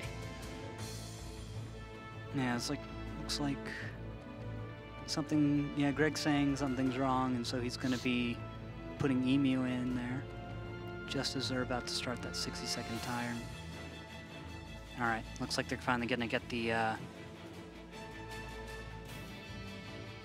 Well, it looks like we're going to get into our next battle in a second. 50-second timer has started, so it will be another minute or so. So, at this point, a lot still on the line for both teams. Now, Teal Team 6 have guaranteed themselves 1 point at this point, for sure. No matter what happens, 1 point. So that means that at best, F7 can get 2 points, which would put them up in the standings up to, I believe, 12, which would put them tied with everyone else, or close to it. I'd have to check the standings. But it'll put them in a bit of a closer range to everyone else. Still not great, though. A win here would have been pretty big. Yeah, I'm just checking over. F7 with 9 points. So they actually can't pass Teal Team 6. They would only pass Aquatic M60s with a win, depending on how Aquatic M60s versus Elevate goes later tonight, which you'd have to imagine will probably be a 5-0 for Elevate, making it their 6th 5-0 of the win season. So actually those 2 points are really important because that means the difference between playoffs and not playoffs. At least for M60s currently occupy the last spot, so it's between F7 and 07 and M60s for it. Now, we move on to battle number 7 finally. Can F7 dig deep and pull up the win right now? Lineups coming in, 3 I7s, 2 5As, and 2 Batchats. Teal Team 6, 2 113s, 2 50Bs, 2 Mice, and a Batchat. Not bad. Liking the 50Bs coming back. Solid damage dealers, but against IS7s and 5As, the trick is, can they deal that damage before the IS7s and 5As, along with those Batchats, swarm all over whatever positions they have? Now, we've talked about how this map's kind of come before, more offensively sided. I believe it has about 60% win rate on offense right now. So we'll have to see what F7 have up their sleeve, because if they're going to stay in this, they need a win right now. And it's not going to be an easy task, and it looks like everything for F7 is going to go towards the south. There it is. South side push, right up into the village, just swamp everything and try to out-Russian style tank it. You know what I mean? Yep. Just forward is the best direction. Throw enough IS-7s together and they can make things happen. Big, meaty wolf pack. Yep. I always like combining some IS-7s with solid medium DPM. Or 5As as well. They're not so bad. Well, good DPM. They have the heat shells to deal with the more heavily armored tanks. Yeah. Works well against that mouse or those mice if they can find them. And they are spotted. Looks like a little shift coming from Bananas, but not a lot of support fires in position right now. Looks like those mice and zombie food are still trying to get into position. Bananas looks like he's gonna just move around and play his south side. But as everything gets unlit, Chase Potato, Ollie, Spirit, and them, they're actually gonna bypass the cap. And as they get off cap, they're gonna get into the village. This is important, you have to do this. Ollie, Get Clicked, and Spirit, what they're doing right now is incredibly important. If you fail to do this, you just stay on cap as F7 right now, you very often just become a shooting gallery. And so strong play, good positioning. And Teal Team 6, James, has not taken an aggressive position in this side of the map. Now, I think they're going to pay for it pretty dearly. Yeah, and Knight's really doing what he can to shut down this 6-7 line. However, he's only one IS-7 up against 2 Chinese heavy tanks, so he needs to keep an eye on that. Now the mice are getting more aggressive on the 0 line there for Teal Team 6. Trying to hold on, trying to keep the 50Bs back, and they have the Batchets in the backfield, and one of the 5As is actually getting caught out right now. I believe that's Ollie the Persian dude. It's IS-7 to clarify. Yeah. Yep. All right, so yeah, no, I was looking at Spirit Walker down there. He's trying to play the range game there, have the shots. Ollie's close one, taking damage, and now... Oof, he catches fire even, although he does have the auto fire extinguisher, so that's going to help out a little bit, but he's already pretty beat up. But Team's looking... just fine to trade. Now remember, Teal Team 6 start with more HP, and it's basically about 600 HP between the two, so one real shot of damage right now, and another non-penetrating shot coming out from Emus. Here come the French tanks, Spooky, Zombie, and Supernova moving in on Chase. Up and over into the cap. Now these Batchets need to make sure they get their shots in here right now. Now Teal Team 6 are bleeding HP heavily. 50Bs out in the open. And they do get Chase Potato down, but at what cost? And Ali. The cost is there, yes, but look at the hit points, James. It's almost dead even, just going back and forth right now. Zoned is empty, Halo is on reload, so Batchets right now are out for F7. And covering positions right now from F7, I would say, are a lot weaker. Right now, yeah, with the losses of Chase, Get Clicked, and Ali, I think that's the core positions of F7 gone. It's going to be very difficult for them to regain their control, especially if Teal Team 6 can keep the pressure up. Zombie, nice play there. That's what I'm talking about. There's pressure. Zombie just finding that perfect shot. No one really able to get any return shots. Now, Knight will know that he can't actually kill him, but because he backed up trying to get low, that should do it. I don't see any way for Teal Team 6 to really lose this at this point. They should have it in the bag. Absolutely nice response with their French tanks. And F7 went for strong play, but just maybe not quite strong enough. That's all what they're gonna have to look at in review, because it's a tricky thing to win on Ruin Brick Attack. And there we go, one more shell from Zone. We'll finish off Love Hitman, but it won't matter, because he'll go down first. Now Halo's alone with one shell. Yep. I really like that out of Teal Team 6, really dictating the tempo of that round. They said, all right, you want to have the village? You can have it, but we're going to have 2 Mouses and 2 50Bs on the other side. So what you have it, you can't really push past it, and then they pushed on the low side. They got the guns turned around, and once they were turned around, then all of a sudden the mice just rolled forward with the 50Bs and cleaned out anything while the tanks in the back were distracted. So once again, it's one of the same principle as mine. It's, hey, here's the toll, here are the tanks you're going to kill. Have fun, kill them. But guess what? While you're doing it, we're going to kill the whole rest of your team. Yep. Yeah, just didn't work this time on attack. It was just very well coordinated out of Teal Team 6. There's no other way to say it. It was just good coordination. It was good understanding of, hey, we're going to pay the toll. You know, unlike some teams go, we don't want to pay a toll at all. They try to play it just ever so perfectly so they don't take any damage. But Teal Team 6 throughout the night said, hey, all right, here's a tank. We're going to give it to you. Sorry, Nova, it's your turn to die. Go have fun, bud. But this is going to work out for us. For as long as it's good of the overall team, and it really came through there. So just overall good teamwork, good understanding, and good execution. Yeah, I think consistently throughout the night, we saw that Teal Team 6 was better able to share hit points amongst their team members. That means there's one guy that goes out there, and he doesn't go out there and die all the time. He might go out there, take a lot of damage, but then back off, let someone else kind of take over. We saw good blocking, good coverage. Solid positions out of Teal Team 6. Just good tactical play. I think that's the thing to focus on here from Teal Team 6, is where F7 would kind of leave a some bait out there. Nice jump from Ali. They generally weren't as capable as Teal Team 6 was tonight at having those comprehensive plays and responses. And the one other thing I will say to Teal Team 6 was throughout the night, they never at any point, on defense anyways, said, all right, we're in a nice spot, we got to reset, we're just going to back off and sit here. They went for their opportunities even on defense. Back on Cliff, they said, hey, we can have this overmatch, we're going to take it. And any chance they got to take the game by the reins, they took it, even on defense. And that's my biggest point, I guess, between the passive defense and not, is when you have the opportunity to really seize a match, you should try to put yourself in a position to do it instead of saying, hey, we're just going to hold here and what happens, happens. It can work. I'm not, not arguing that, but don't wait for victories to just land in your lap. Your opponent's not going to give you. When you have that opportunity to really take that victory, make that decisive play, take it. And Teal Team 6, they did that all night, and I am thoroughly impressed. Yeah, good job, Teal Team 6. There's a lot of improvements, of course. I think they'll be looking back at the VODs, looking back at their replays, and they'll have places they want to fix up, things that they need to work on. But altogether, they should be satisfied with tonight, the way tonight went. Looking at the post-match stats, this is the overall. Spirit Walker puts up 405. Doing what he can for that team. 5 kills, almost 1,700 damage. Solid fantasy pick if you had him, even though he was on the losing team. Banana of the Wallhouse, Viral, also doing pretty solid damage there. Zoned another 1,400. Spooky, 350. So if you had him, another very popular pick in fantasy, having a consistent night. Ali, unfortunately, not able to have such a popular night. Nor is Halo, only 250. Salvageable. Yeah. Salvageable, not great. And then after that, nothing too surprising. Knight's probably the only one. And actually, Supernova had a very quiet night. But here, one thing I will say about Supernova is sometimes he's been known to play very passive or kind of been one of those me first before the team type players. But tonight, I thoroughly impressed. Put himself out in front, was making the calls, said, hey, here's my tank. I don't care. Kill me as long as the rest of the team wins. And, I think that's a big change for him. And I think that overall for Teal Team 6, that's good to have a player that can take on those roles and be fine with it. So overall, good stuff. Now we are going to be joined by Greg for a winner interview. So let's go ahead and talk about that first, Greg. So we heard Nova calling a little bit in the middle of a couple of those matches, and then we also noticed that he made some plays for the better good of the team. Maybe not great individual performances, but playing well as a unit.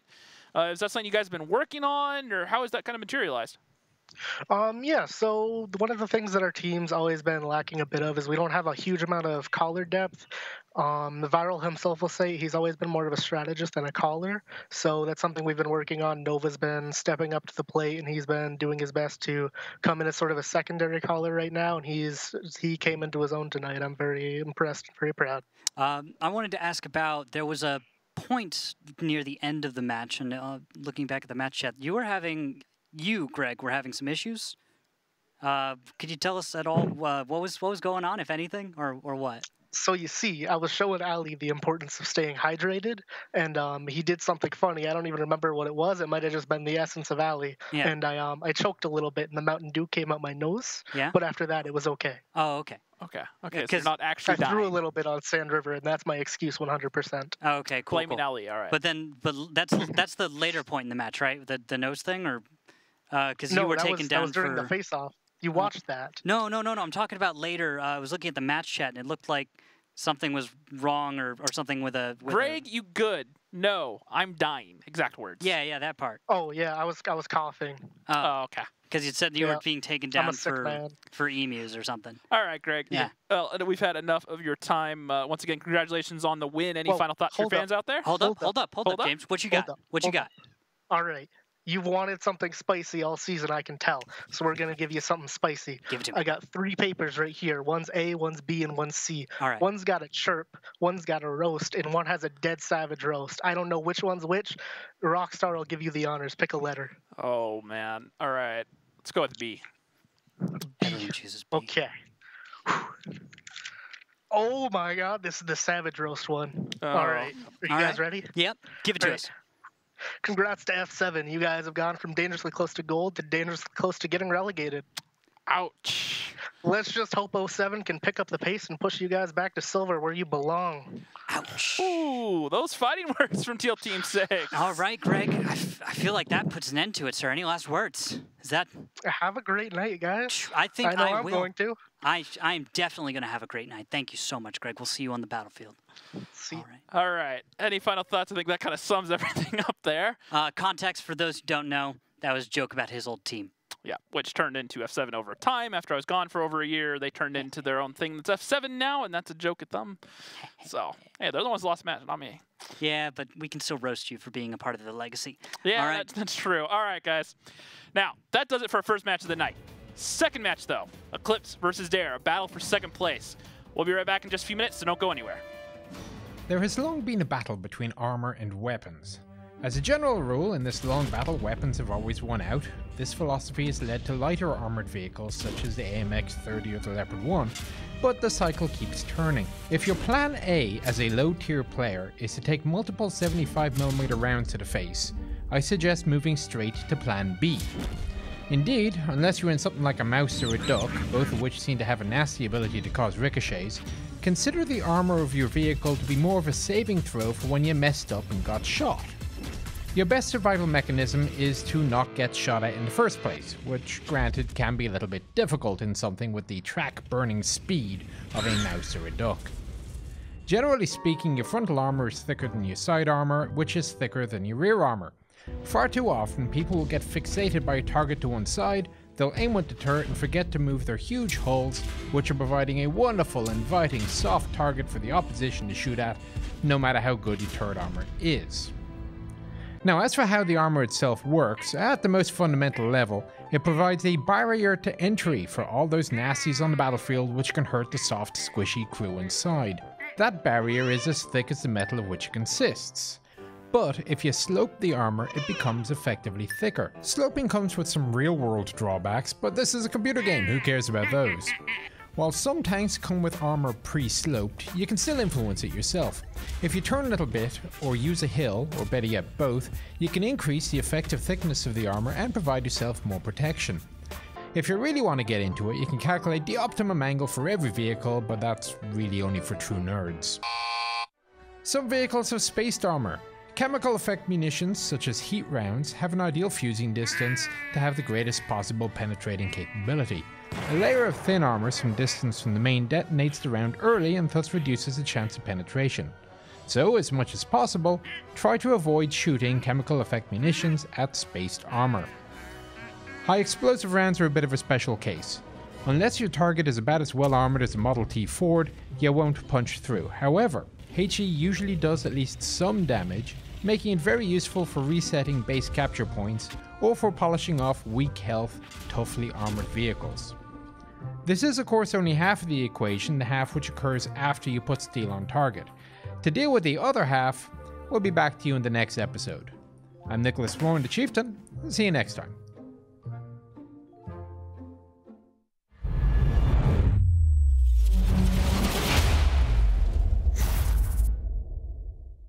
Last episode, we took a look at some of the basic principles of armor.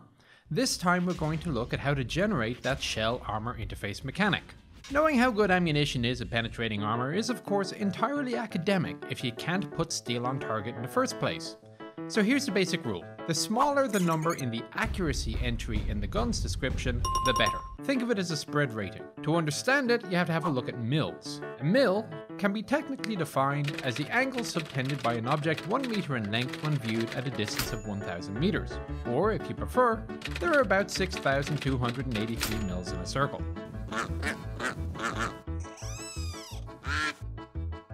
In World of Tanks, gun accuracy is given in tens of mils. So, 0.5 accuracy rating would mean that at 1,000 meters, rounds will generally land within a radius of 5 meters from the point of aim, 2.5 meters at 500 meters, and so on. In game terms, this is represented by the size of your aiming circle into which you can expect most of your shots will go. But real guns are so much more accurate, you may claim. Well, this is true on the test bench. But there are a lot more variables, which mean that no gun has ever proven as accurate on the battlefield as the sales brochures claim. The first matter is that on the test range, the gunner doesn't have any major psychological distractions. Although it can certainly be unnerving to be demonstrating in front of a party of general officers, it can generally also be considered that on the two-way firing range, stress levels and pressure will start to dramatically affect your composure and capability. Guns generally fall into two categories. The first type of gun is a long-barreled high-velocity cannon. Relying primarily on the kinetic energy effect of the round, this gun tends to be more accurate for two reasons. Firstly, because the time of flight is so short, you don't need to lead the target as much, and the target thus has less time to dodge. Guns such as the L100 needle rifle on the Panther or the 105mm on the M4 Revolorize are perfect examples. Secondly, the flat trajectory results in being much more forgiving over just how much elevation is put into the gun. The second, the short-barreled low-velocity cannon. For this, the perfect example is the 152mm on a KV-2. Frequently relying on chemical effects, this thing packs quite a wallop, but the huge round is lobbed at low velocity and high arc, with disadvantages directly opposite those of the high-velocity cannon. Note how your aiming circle increases as you move around. Trust me, in this game the gunners are a lot more accurate on the move than anyone has a right to expect. Indeed, people forget that no matter how well stabilized the gun and sight of a tank may be, the crew are usually not well stabilized, and even the best, most modern tanks will have a degraded ability to hit targets in rough ground on the move. As a result, when advancing, consider firing from the short halt if you can, preferably from behind some form of cover. I'm Nicholas Moran, the Chieftain, and we'll see you on the next one.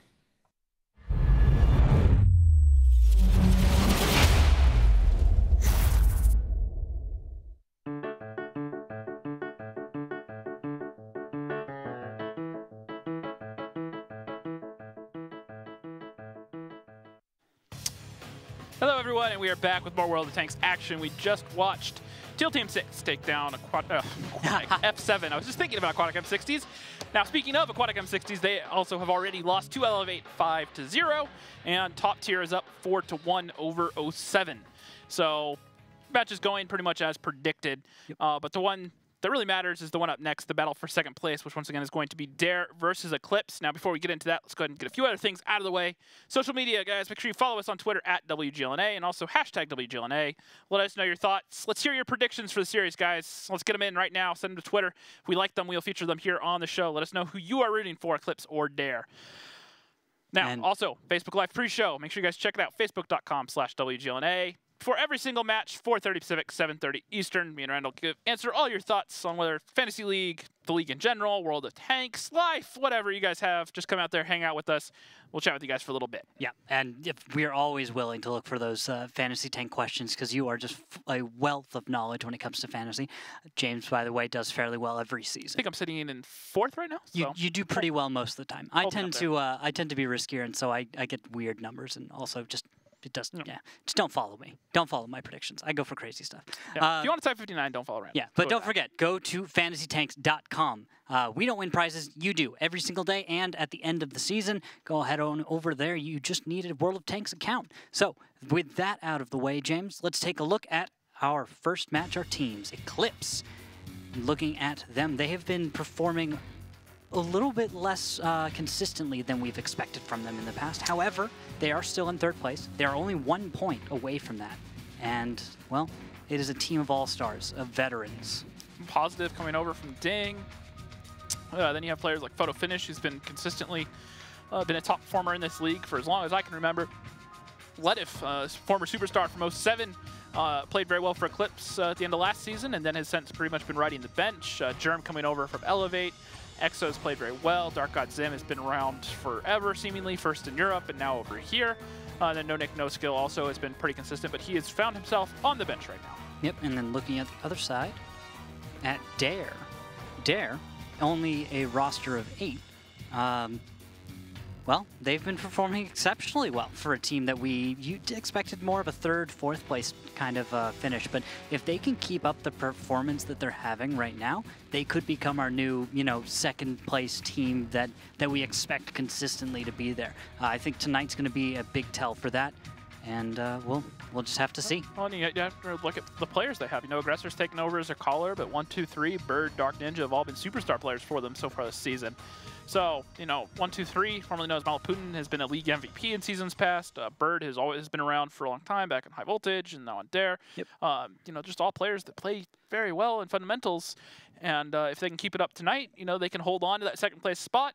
Remember, what's it grabs for here right now is the offline regional finals. 1st and 2nd go and get to skip the online playoffs. Yeah. Which means that both of these teams want it. That's huge. That's, a lot of pressure off your shoulders if you don't have to play that match all of a sudden. Yeah, and a win tonight, or a tiebreaker win even, will just set you right over the edge where if you can consistently perform as Eclipse or even Dare, whoever comes out to head tonight, that could be what we see going into the finals. Yeah, a win for Eclipse or a tiebreaker win.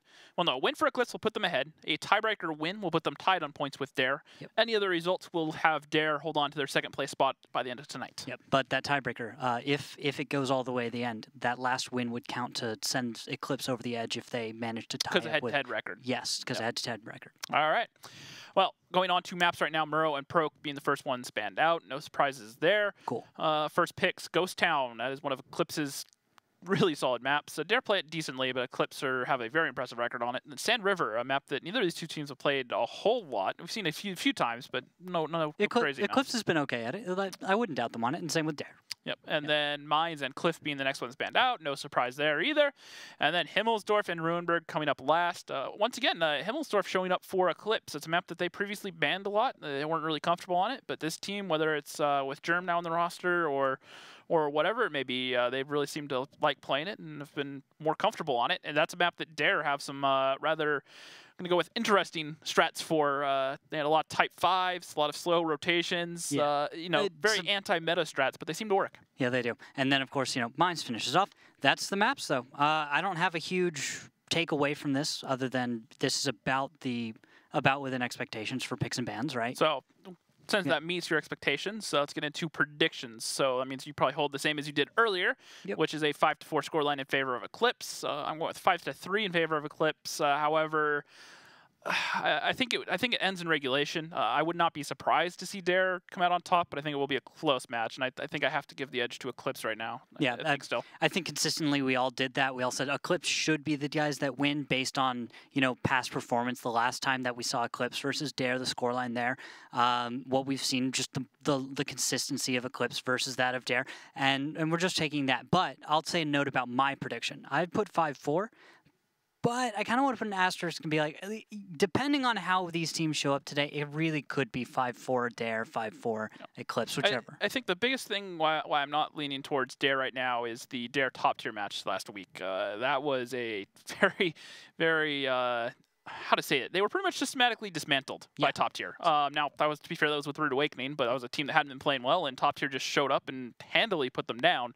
And so if that same Dare shows up, then that I don't see how they're going to get into this match versus Eclipse. And I look at that one as kind of either a wake-up call or perhaps, a sign of weakness, but it's whatever you decide to take away from that is kind of how you end up predicting this match, Yep. Whichever one it is. Yep. Anyway. Well, let's go ahead and talk to the representatives about how they're feeling as T1 and Aggressor are going to join us on the program. How are you guys doing today? Hey. Hey. All right. T1, so you guys, you're sitting in third place right now. You need a win. What's your week kind of been like? You guys feel ready for your match versus Dare right now, knowing what's on the line? Yeah, last time it was pretty, one-sided. We won 5-2. We feel like it should have been a 5-1, but, just expecting the same thing. Go in, just do what we want to do, and just be done, win. All right, and now Aggressor, you guys, you've been pretty strong this season. You're sitting in second place right now, a spot that I'm sure you guys want to keep. However, last week, that match versus top tier, as we were just talking about, doesn't give any of us exactly a whole lot of confidence in you guys right now. Why are we wrong? That match was just bad. We didn't show up, but we're going to show up for this match, and I think we're going to walk over Eclipse like we should be doing. All right. So fighting words. So you feel that you are the stronger team right now? I feel like we are the stronger team. I think we were prepared. We've been practicing a lot, been doing double practices. Like I said, the top tier match was a wake-up call, and we're ready. All right. T1, response? We've only lost to you guys once, and that was because we had a bad night last season. So, we usually win, so I'm just going to keep on winning. Status quo, as you will. Yep.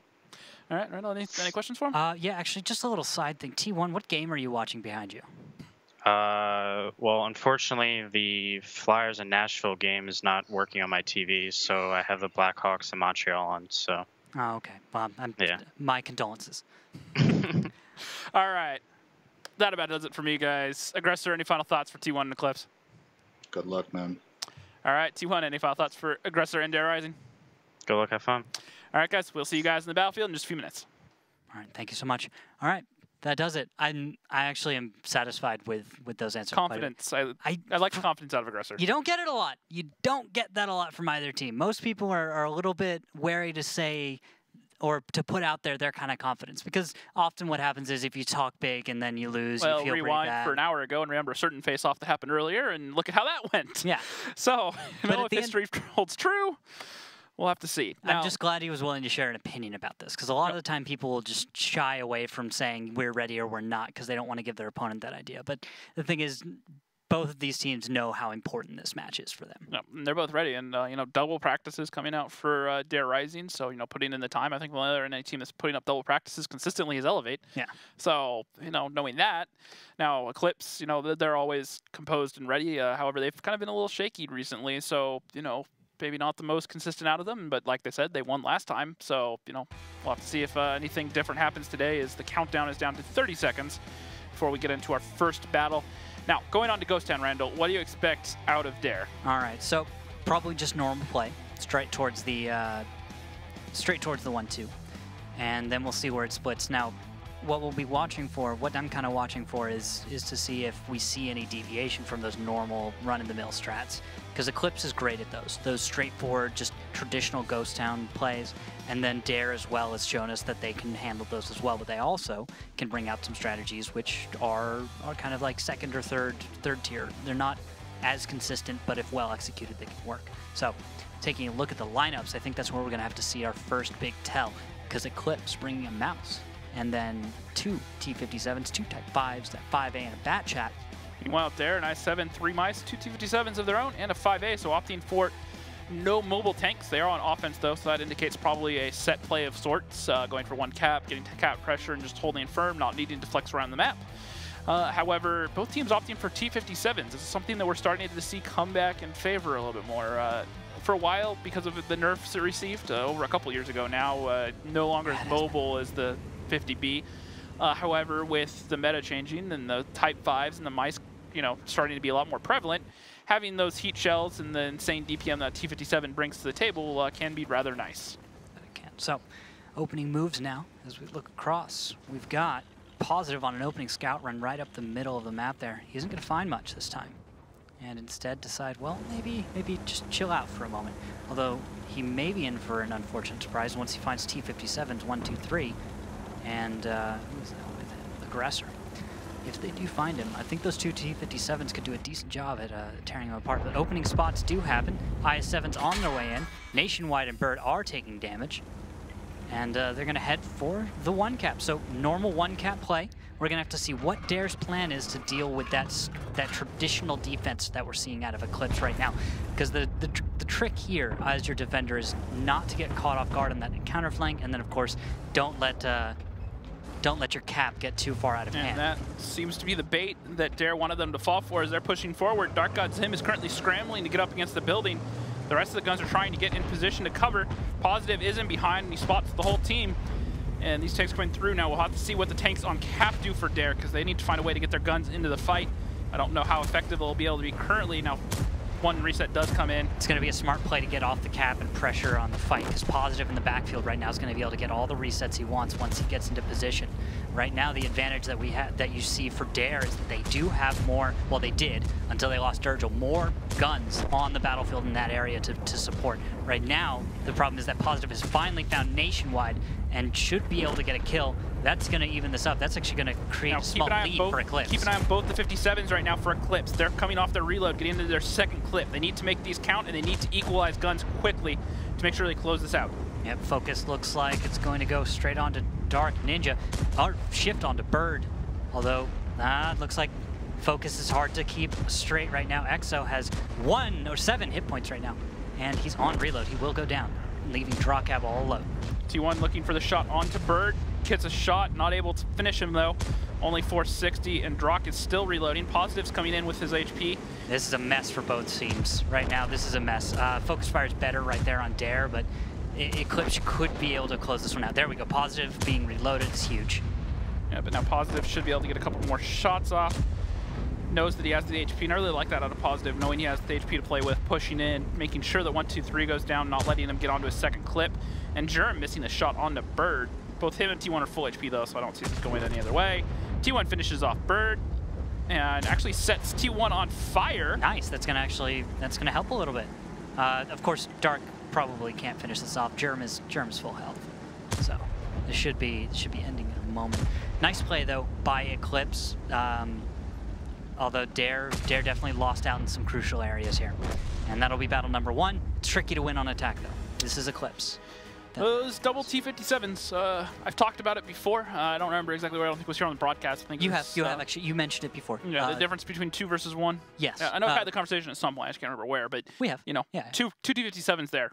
First tank came around. I believe it was Durgel in that mouse. Look, no damage out. Just got completely deleted when he was the opening tank, and that's the power of those two T57s is, it's 3,200 damage in their clip right there. If they make all their shots count, that's any tank in the game dead, provided they don't have an insane amount of low rolls back to back to back, which, RNG happens, but it's unlikely. Yeah, not by that much. That's why you're bringing those 2 tanks, because they're just going to be a hit squad. They're going to go find a tank and just destroy it, leave for a second, come back again, and just keep doing that work.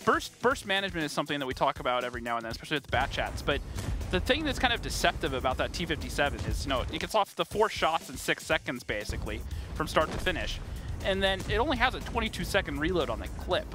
That's only really an extra shot or 2 for the mouse. That's not a whole lot, or in the case, another shot for the Type 5. So you really have to be careful when you're making that play. Because sometimes what happens is you see the 57s empty their clip, and then you really push forward and you commit even further.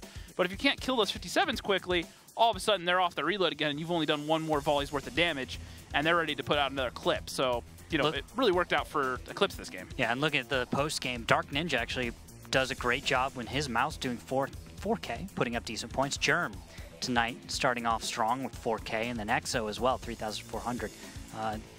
Not bad across the board. T57's putting up decent damage here and there, but Aggressor, unfortunately for Dare, gets taken down before he's able to do as much damage as he was potentially able. And yeah, again, noting that Durgel, while not able to deal any damage, got completely obliterated. Yep, and that's the strength of those 57s. And to be fair, Dare had them of their own, but they were never in a position to really focus on any given tank and really be involved consistently. So, in an offensive role, maybe not as strong, but in it's sort of those roles where you can watch a lane, a push is coming, you can set up for it. And the other thing is I like how Eclipse set up. They knew they had to stretch the angles and make Dare pick an angle. Yeah. Anyway, 2 mice, T57, Type 5, 2 5As, and a bat chat for Eclipse. On the other side, Dare will be taking those 3 113s, a 50B, Leopard 1, Type 5, and a mouse. Yep. So, but my point is this, is that when they were making that push, what Eclipse did that was really smart was they said, all right, we're going to set up a crossfire. And, Dark God Zim, instead of panicking and getting caught out in the open, pushed all the way across, got over next to, I believe that was Photo Finish in the Type 5. And they just chilled out there and made sure that Dare had to pick one direction so they couldn't focus out everyone. And the 57s in the Type 5 held the other angle, and they did a great job punishing Dare. Now, looking at the setup, a very split setup from Dare, really trying to cover the map, 113 down the south. Also says nothing's going to happen on the 1 cap, guys, so let's not stack up to defend that. Notice that one. Yep, and they have the Leopard 1 up at A1 his to vision. Get those resets. Aggressor gets really solid vision right now, spotting Dark God Zim, Photo, and Draw Cap. So with that intel, James, I think Dare has a pretty confident idea of what's coming. They know that this is going to be just straight around to the south, just right around the bend. And because of that, well, Dare's already set up to deal with it. They've got their 50B, Leopard in the backfield, 113, nice forward position. This is good. This is good for Dare. They have everything they need to make the right decisions going forward. Question is, will Eclipse allow that to happen, or will Dare guarantee that kind of success? We'll see. Yeah, and looking at it, I don't, Eclipse, they're kind of being a little bit maybe indecisive, just kind of looking for something coming out of Dare, maybe an early flex that they're kind of predicting is going to happen. But Dare aren't having any of it. They're just chilling out right now in the backfield. TTB sitting at C1. Looks like he's flexing towards the south a little bit. And everyone else is just chilling out. All right, we're going to go ahead and take a listen in with Eclipse on attack here. See what's going through their minds, through their comms. Have a Type 5 here. Yeah, they're not gonna flank like this. Yeah, when you go there, I can go here. Yeah, I'll keep spot. No, I'm so they probably have a 113 maybe up here. Probably not though, because that would be a pick. It may have been there earlier. 113 might be here, and a 50B might be here. Be ready to see 50B will be there. Or that, yeah. Did Aggressor shoot? Oh, I didn't see. Yeah, he fired. 50B will just chill there, because he can shoot stuff here and then there. Okay, nothing there. I'm crossing. Yeah, but also he shot at my face. 7.5 minutes, got lots of time. 113. Is he picked up pretty high? There's Type 5's over there, yeah. Yeah, we can. We can push in like this and like this. I think these are the 113's two looking picks. at me. Nation's looking at me. Okay, how can we do this? We need to be careful of Leo. Yeah, the Leo's gonna farm on this road. Go to the building, push all the way. I'm just gonna stay up high, I think. They're gonna have a 50B down there too. So okay, how are we gonna do this? How are we gonna do this to make it right? They're still shooting shit. They just shot something on the cap, so that was this guy firing. Heavies from cap, this guy's to this position. I don't know, heavies can rotate like, I don't know, or we can just go for this. But we need to pick one. Spot south somewhere. Yeah, we're gonna have to like figure out the numbers though of how we're gonna pick this. Like, we should push mice in like this, right? Like on Freedom Road, on the right-hand side of that road. We just need to take this to get the 113. and then, like, push this. Just we take can that scare this with the mouse mouse. if you want to. Yeah. Okay. I can spot. I haven't been lit up here. WZs then to do that. Mouse is starting to back out a little bit. No, he just. Guys, they have a Leo and a Type 5 out of the fight, so. Okay, I got lit by aggressor. Didn't we do this in practice? Didn't we take down south? So this is what we should probably do. I got lit. So aggressor's already. Mouse there. Aggressor has some HP There's going, a 113 really far south. I got lit leaving. Okay, they have like 2 south. tanks that can't immediately do damage. We have to come do a dumpster push. Yeah, we have to do a dumpster push. Can we push aggressor? Waiting for Jerem. Yeah, I'm coming. Yeah, wait for me. Wait for me. Zim will be going to there. I'll just stay up high and 57. Wait, should I go with positive or no? No, we just going for aggressor? Yeah, no good Jack. This way. Wait for Zim. Masses go first. Yeah, mice have to go first. And then I'll follow up. You're backing him up off T1, right? What, the 113? He can't peek. Oh, yeah. He spotted me. Okay, let's go. He took my rack, but it was a good Jock first. Oh, wait, I'm spotted. Okay. Let's go. Jock, you're ahead of everybody. Fine, it's fine. He's running. running. Catch up in like 2 seconds. He's going. He's going south. 50 There's B. 50 shot one. You can shoot him. He's tracking me. He's not penning. He shot me once. He shot two at me. He shot 2 at me. He's clipping. 50B's clipping. 50B's clipping. Jerem, you go left. Heal this way. Left. Yeah, I'm backing up. I'm backing up. No, I'm fine. I might shoot the building. Yeah, We'll stay we here, need to just- go down here and get this 113. But we need one mouse maybe there. Rita? Because these guys are rotating. These guys are rotating right now. The mouse is gonna preempt this The corner. 50B's aiming south. Watch out. We're for- letting the 150 like. We're letting them 50B's get away. moving Come on, down guys. south. Go. Yeah, we just let him get Let's away. go, let's go. And we're letting them be able to rotate. We're going. Exo. We're not gonna get that guy anymore. Guys, let me get shot. Look for this. Just block me. 50B's gonna be poking. He's just knocked down the tree. Okay, got a free one in him. Jock, don't push up to the Type 5, 113. Type Type 5, five. careful the Type 5. 113 shot a photo. Type 5 shot. You can all rotate and push Can you 113, guys- I don't know. Yeah, can you guys get out? Somebody this guy? push with me Winston. I'll go. In the south or north? Yeah, this one. Yeah. Yeah, this one. Can we send like a mouse or whatever in? Actually, yeah. We got 4 minutes. We got 4 Photo's minutes. getting backed off. I need to Let's go poke for again. this one. He's 50B spotted, but let's go. Yeah, I hit him. I hit him too. 197 though. He shot once. I shot. He's 500 HP. 113. Mouse is coming. He shot. You guys need once, help but I'll try to kill the nation. They're pushing. They're Mouse gonna is counter push. They're gonna counter Yeah, the push 113's gonna be Luis. coming from south too, Photo. Just keep backing up. Just keep back. You guys winning up there? Type 5 shot me. Leo. I'm I'm just staying alive. Yeah, I'll help our Wheezies. I'll help the Wheezies. I'm good though. 50B shot 1. Bait them around. I'll clip them. Guys, we're running out of time. Can we kill? Or is Germ gonna? 113, Dirgel's on your left. Just kill aggressive Exo. You have to kill him with your clip. 113 is a shot too. Yeah, but 50B. The 113's fall down over there. Rotate back and kill these guys. Okay. We need to kill south. Yeah, these Are we guys. getting mouse? The mouse and the 113. Watch out. Four tanks on us. Watch out. You're blocking. Okay. I'll just stay. Yeah. Shock, just go back. This one's too. I need one shot. They just shot. I'll try to kill this mouse. Can we go? Push it. Go. Guys with HP, go. T1 goes, Exo, you follow up with Photo. I'll kill the mouse. I'll kill the mouse. He's aiming south. 50B's coming down. I'll just stare at 50B. I'll aim at aggressor, T1. Nice. 50B's up high. He's one shot. 50B's on one shot. Kill the 113. Kill Dirge on aggressor. Yeah, Dirgel's one shot. Leopard just shot me. Okay.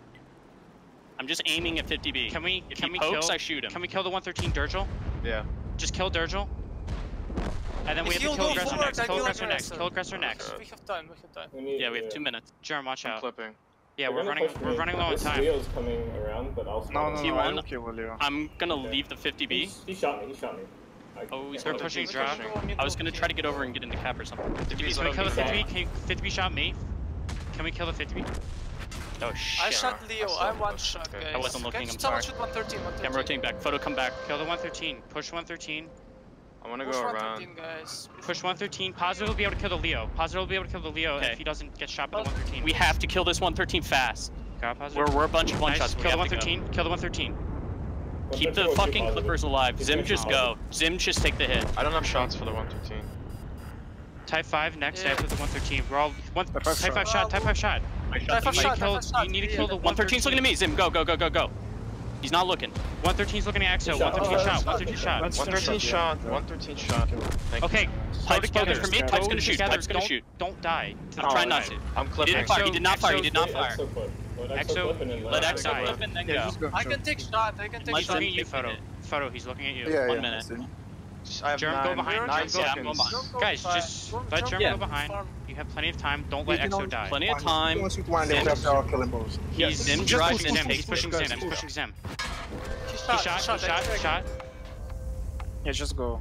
EXO will be able to clip him out. I didn't realize he was pushing through. Just go. Kill. He don't have time. Good shit. Good job, guys. I want to kill EXO so bad with my family. All right, that's battle number 2. That was fun. We stayed with the comms because it was just so interesting. That was just solid comms, a little crazy sometimes, but of course that's the way they work. Now the one thing we've had this conversation off and on, we haven't talked about recently though.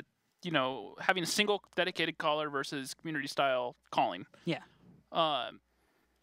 The biggest downside to community style calling is for the exact reason we just heard. Those comms are pure chaos. Now Eclipse, they're starting to do it very well. It's been kind of a question mark for me just knowing how that team kind of runs and seeing the results. However, that's the benefit for it. Very fluid, you know, everyone working together. The coordination was near perfect. They had, you know, until like a couple minutes left, they had all 7 tanks alive, all sharing HP, all getting around. Positive with a good pick there on the Leo. Got unfortunately bounced that shot on the 113, ended up going down. But overall, you know, a very tight game, but they made it work. Yeah, they did. It's just solid teamwork, and well, Dare had strong responses is something to note as well, because you can even see that in the post game with Nationwide picking up 4,100 points. Above Photo Finish, EXO, and Jerem all doing decent damage, near 3K each, and then Bird and 123 actually picking up decent damage there as well. So I think we need to give a little credit there to Dare making that difficult. However, it is Ghost Town. This is one of Eclipse's strongest maps, so you know, showing why that's continuing to be the case. And then on to the second page. Nothing too surprising there. T1 Diabetic, 2,400, 52 fantasy points. Dark God Zim and Drock down there. Aggressor and Durgel. Harmless and Dark Ninja all struggling to really get into that fight. But, you know, overall, I like out of Eclipse, it was very fluid, very, you know, moving around, understanding when to not overcommit. They said, all right, this is no longer a favorable situation. You know, sometimes when a push is decided, you go, all right, push. We'll just go into it no matter what, take some damage. Yeah. But they understood, all right, we're in position. This is what we're looking for, but this tank is already gone. We're not going to get this. Why are we going to push into a bad position? And they were able to pull back and regroup. And it was just overall good play from them. All right, now let's take a look as we move on, James, to Sand River. Back to it, just like we had in Battle 1 earlier today. Looking at the lineups, though, we've got 2 IS-7s, 2 5As, 3 Bat Chats for Eclipse. Nothing crazy. They're coming in there with 2 5As, a 103, 3 Bat Chats, and an Object 140. Not bad. Once again, seeing that 140 come out, used to be, you know, the Russian mediums used to be all the meta back in the day, especially in 754. I guess I could call it a medium. The 254 lightweight. It basically was a medium tank. Yeah, it was basically a medium. It was a T54 just rebalanced so that it was a light tank, which I was totally a fan of. Yeah. Can't imagine why. Who would have guessed? Give me a smaller, lighter T54 in my dreams. All right, opening scout run T1's going to spot Aggressor Bird as well. Nice. Little vision there. We'll see if anyone's going to get damage into Bird or any of those tanks as they move up and forward. Photo Finish might just be that guy. Looks like he's going to get 458. Makes it looks like he takes Nationwide's driver out as well. And that's good. Nationwide running rations? Let's find out. No, he has the first aid kit, so I think he's waiting to just close, make sure no one else gets gets hurt. Taken down and not have him for another minute until he's safe. So I expect him to use it here in a second once he's nice on this berm. Nicely done. Either that, or there's just the unfortunate circumstance where he may not just realize that his driver's dead. Like he just didn't notice for a moment. Didn't notice. You don't see it. It happens every now and then. Yeah, it does. Fair enough. Although he could just be depending on it. Sometimes a slow driver will inch you up. Now he used it. It's on cooldown. Oh, cool. Yeah.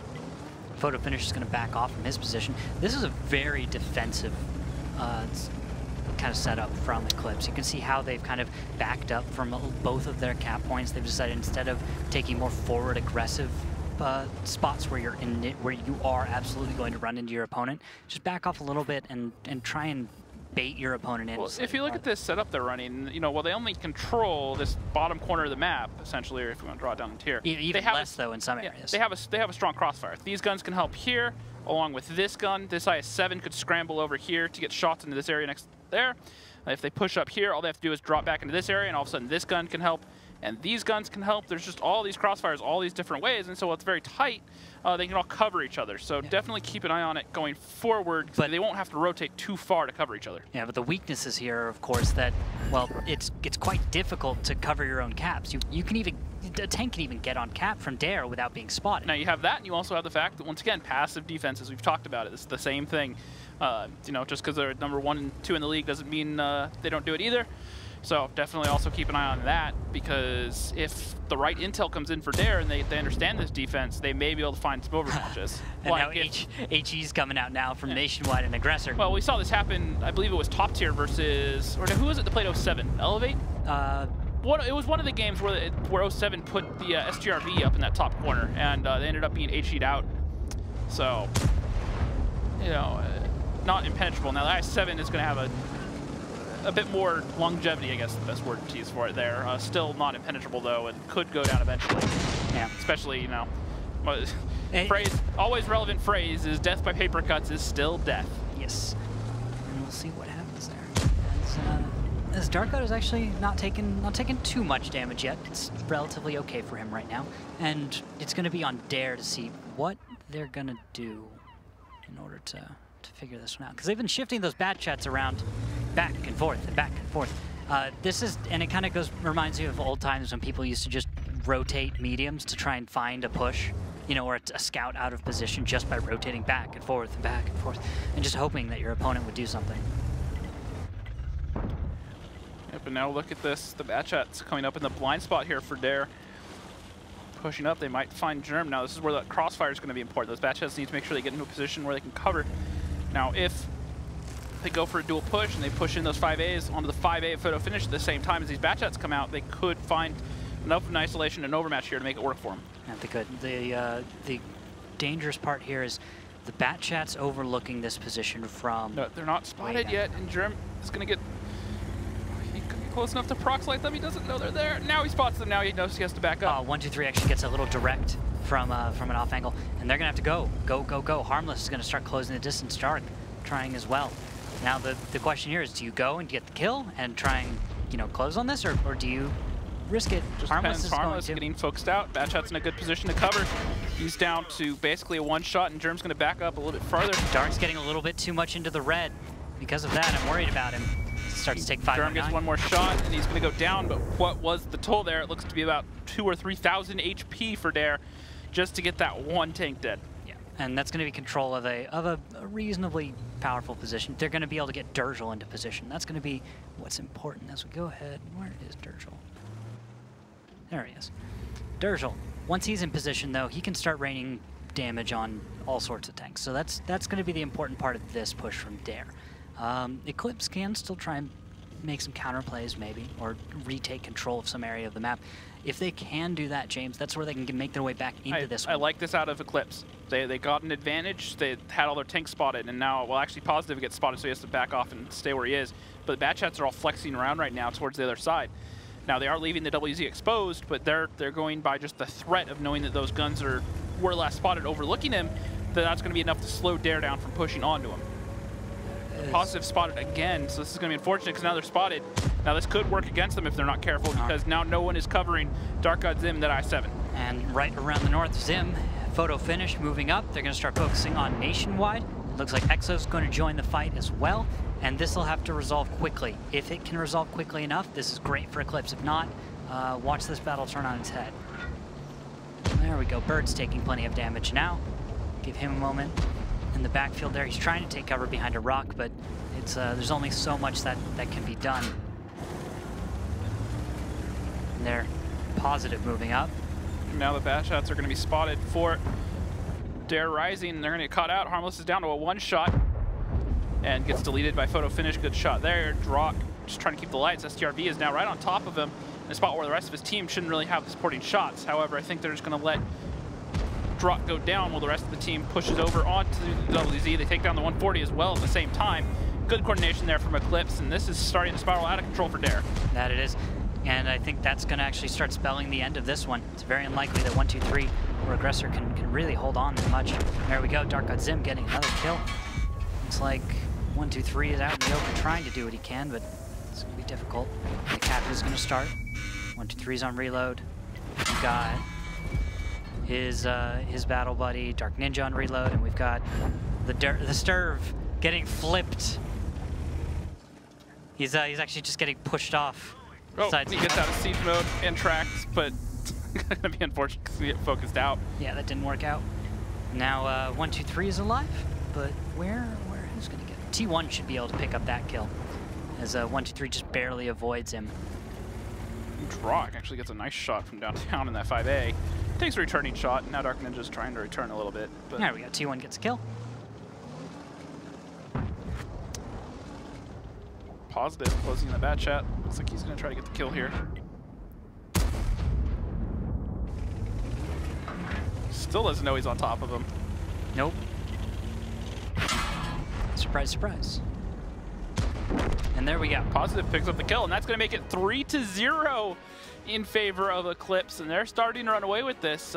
Dare, a team that's been known to go on tilt and not recover. Notably, the 3rd, 4th place match last finals. Yeah, we discussed them as being momentum-based. Yep. It is very much to do with the early performance, and the exception to that is if they come back late game, if they pick up another win, like here on this next side of Sand River, or maybe if we go into Himmelsdorf. If they don't get this next round, it is going to be a 5-0. Looking at knowing that it's Himmelsdorf next, yeah, and it's going to be Dare having to defend first. Yeah, I think that's a 5-0 if they don't get this next win. Yeah, okay, I'm not going to argue with that. That makes perfect sense, and that's a little worrying. We'll have to see what happens. Yeah, now teams are going to switch sides, and it is going to be Dare now on defense, and we've talked about it. Well, it hasn't been true so far tonight. This map definitely favors the defenders, so we'll have to see if they can hold on now that they get to the other side. Now, I like the little intricacies that Eclipse went for that game. Hey, we're going to cover our tank, we're going to empty all our shots, and we're reloading. We're going to get unspotted and go rotate to the other side of the map and reappear somewhere else and try to dictate the play as the defenders. Now, it almost actually worked against them because Positive got spotted leaving that hill, but it still held on to make it work in the long run. Yeah, things ended up working. So, draw cap on Eclipse this time. 120 fantasy points. Not bad at all. Not bad. Aggressor's still putting up solid damage. Same with Dark Ninja.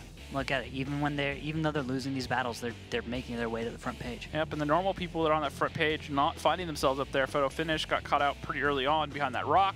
Positive was sniping with the bat chat at long range to pick up 2 kills, but only 1,100 damage, 45 fantasy points. And looking at it right now, Dare really need to get something going as we go into battle number 4. Yeah, they need to turn things around right now. Losing here means you can only win in a tiebreaker, which is not good for Dare. No, they need to win in regulation to hold on to that spot. But right now, Eclipse are on the way to seizing that 2nd place spot. And to do so, they are going to bring an I-7, 2 5As, 3 bat chats, and a T100. Dare Rising, 2 5As, 103, 2 bat chats, an M48 patent, and a 140. Always love seeing those patents now. I used to be more skeptical, but I'm Team Patent. It's a solid. With the new buffs, yeah, it's definitely a lot more viable. Yeah, it used to be a tank that, while it had merits, the weaknesses were just you couldn't ignore them. Yep. Just couldn't. And 1, 2, 3 actually running, instead of vents, running coated optics on a patent as well. So he has 420 base view range and then throws 10% on top of that, plus these crews, and he's running rations. So no fire extinguisher in the patent. So he's maxed out his view range pretty much as far as it could possibly go. And then a little early jump right here from Dark Ninja and Nationwide. That is how you get up there.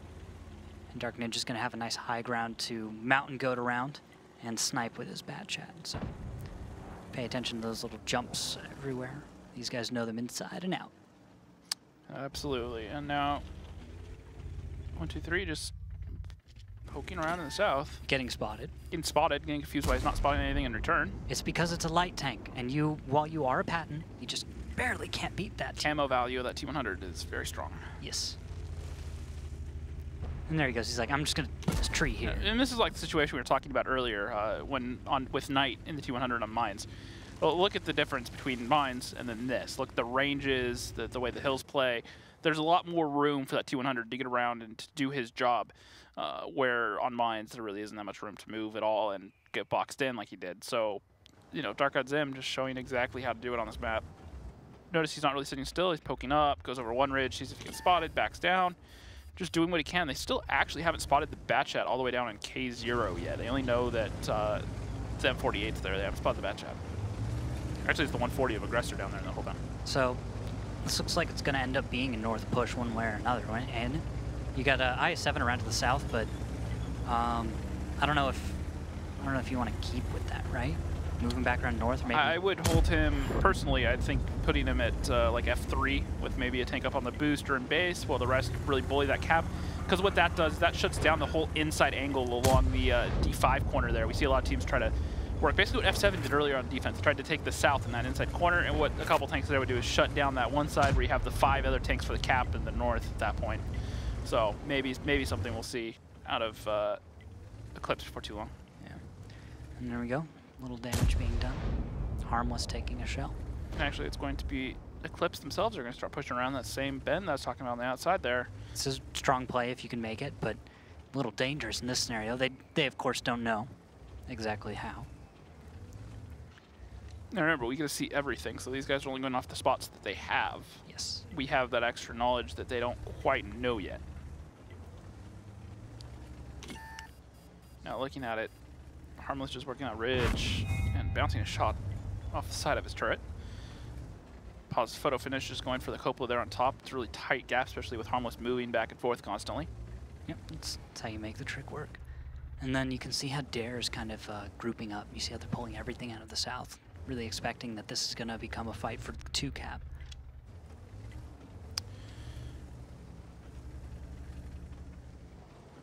Now looking at it, oh, positive, getting caught out. Takes 858, there's 2 shells.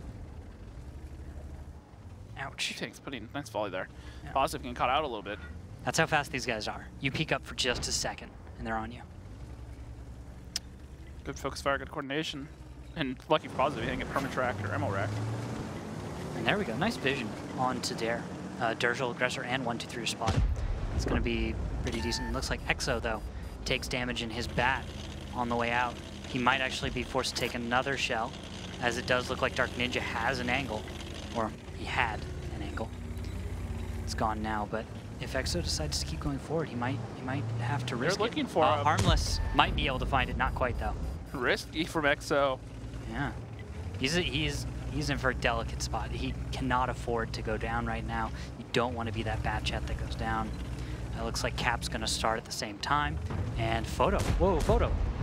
Why?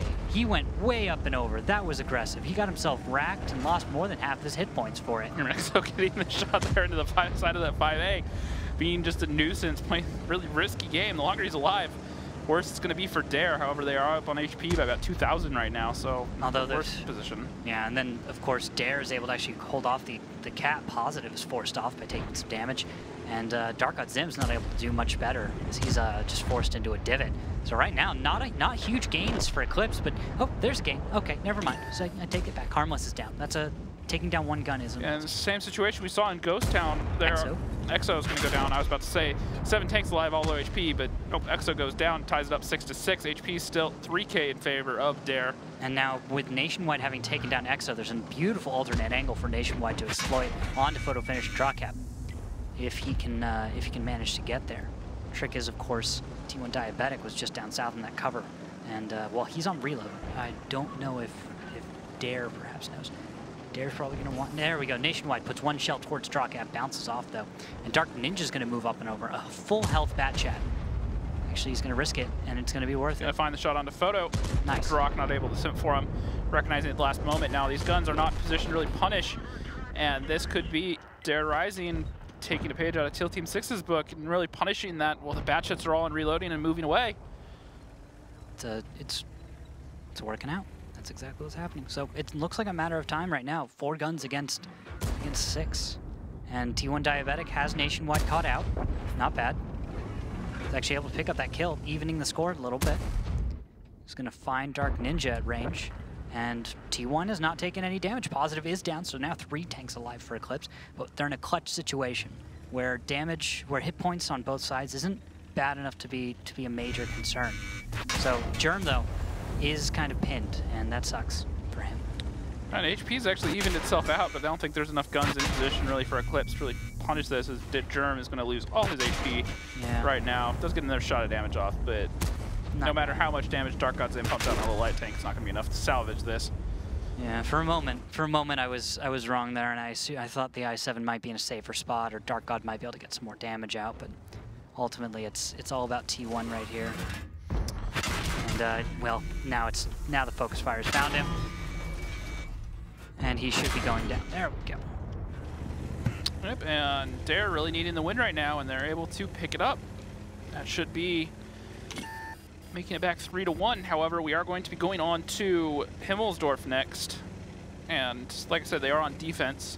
Now, Himmelsdorf, we've talked about meta and attack defense and kind of the arms race of strats. Himmelsdorf is one of those maps that's gone back and forth over the years.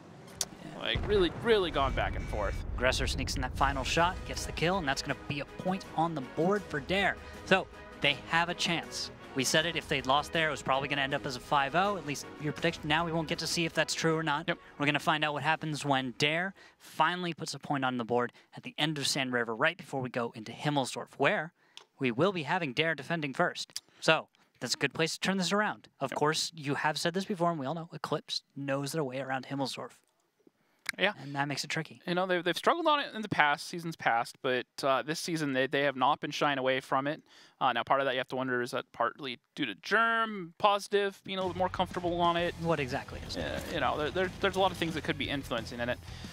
Now, the other thing, now EXO stayed alive there. Do you agree or disagree with that play? Sitting there, low HP bat, playing chicken with the heavies when he could have left and been a gun alive somewhere else. Do you think the risk was worth it? Hard to judge. It's good or bad based off what the team was intending at the time. Let's say that. So it depends. It definitely depends. Everything depends. All right. Now looking at the damages here, Bird having a very strong game. 4,000 damage, 1 kill, 98 fantasy points. 1, 2, 3 in the patent, another 3,200, 71 fantasy points. T1 Diabetic, top damage dealer. 4 Eclipse coming in there at 2,700, almost 2,800, 2 kills, 71 fantasy points. Photo Finish, a bit stronger every game, 2,100 and 41 fantasy points. And we are going to go on to Himmelsdorf, which is going to be Photo Finish's playground, so expect to see some big numbers up out of him for the next couple of games. Yep, and then look at that end a little bit. You see where everyone falls off. Those T100s not able to do a whole lot of damage today. Very rarely able to make that happen. Of all maps, I would have expected Sand River, but let's move the subject on. Let Sand River be, and talk now Himmelsdorf. Yep. Now meta, what were you talking about? Yes, returning to that.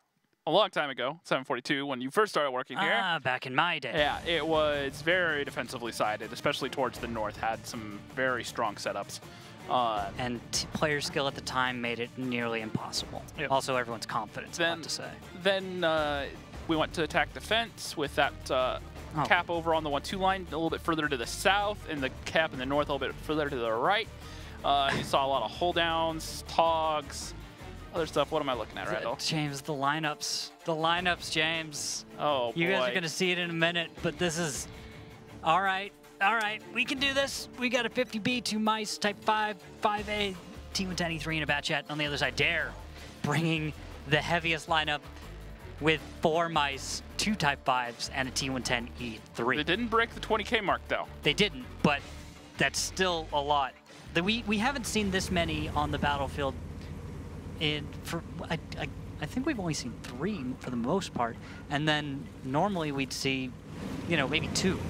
But I mean, right now, going back to 4, middle of last season, we were seeing a lot of mice. I was glad to get away from that. Yeah. It's just I don't hate the tank. I like to go fast. and well, it's not a fast tank. Gets None to of position. the tanks that they're brought are fast tanks, to be fair. Yeah. And they're actually going all the way south, trying to avoid being spotted, but I think Positive's in a position to spot this. And now everyone has started to, oh, Dark Ninja gets himself spotted, but he's going to bounce that shell. Harmless peeks out, takes about half his hit points. And the Type 5s are going to look for the shots. Positive's going to back up. No. No, not today. What is this? Why? 390 into Dark Ninja. Harmless is about health. And Aggressor's taking some damage. No one on the side of Eclipse has taken a hit. No one at all. And Dare just threw away the natural HP lead that they had, and it's now basically even. Half a shot of damage between these two teams now. All right. Well, that's got to hurt. Now the question is, what did you accomplish by making that play, Randall? What did Dare gain by getting tanks across there? They didn't. That's the sad part. Sorry.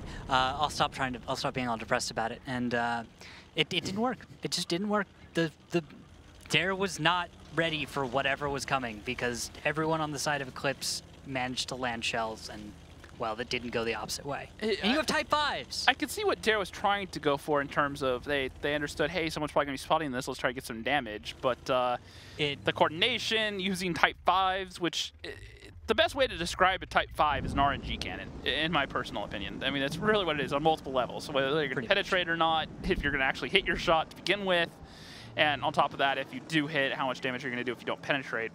And using two of them to lob some shells at a bat chat, hold down in a window across a courtyard 400 meters away, that's asking a lot, in my opinion. Yeah, it is. T110E3 from T1 Diabetics gotten himself on top of a hill while we've gotten this bat chat in the southwest. So a nice little distraction to get a tank into position. And with that, T1 may be able to get some shots into Dark Ninja 123 if they decide to shift out of their position. So right now, looks like right down the banana, 5A. And it's, yep, that's going to be it from Eclipse. Looks like a shift over to the east and to pressure onto the 2 cap. Nothing crazy, they've gotten decent damage already. Positive taking a risky push all the way out. Decides to cross the open courtyard. That is rare as an opportunity. And, well, he's going to corner. Okay, okay. They understand probably exactly what Dare was going to do. They did their homework, and they decided to go with it because, well, everything is incredibly passive defensive positions. Well, the lineup like this, it's easy to read for them. And Positive's going to just play a little corner game like this. He's not going to spot anything, not yet. And at the same time, by the way, that's going to be the 2 mice, Drawcab Exo, Dark God Zim and Photo Finish.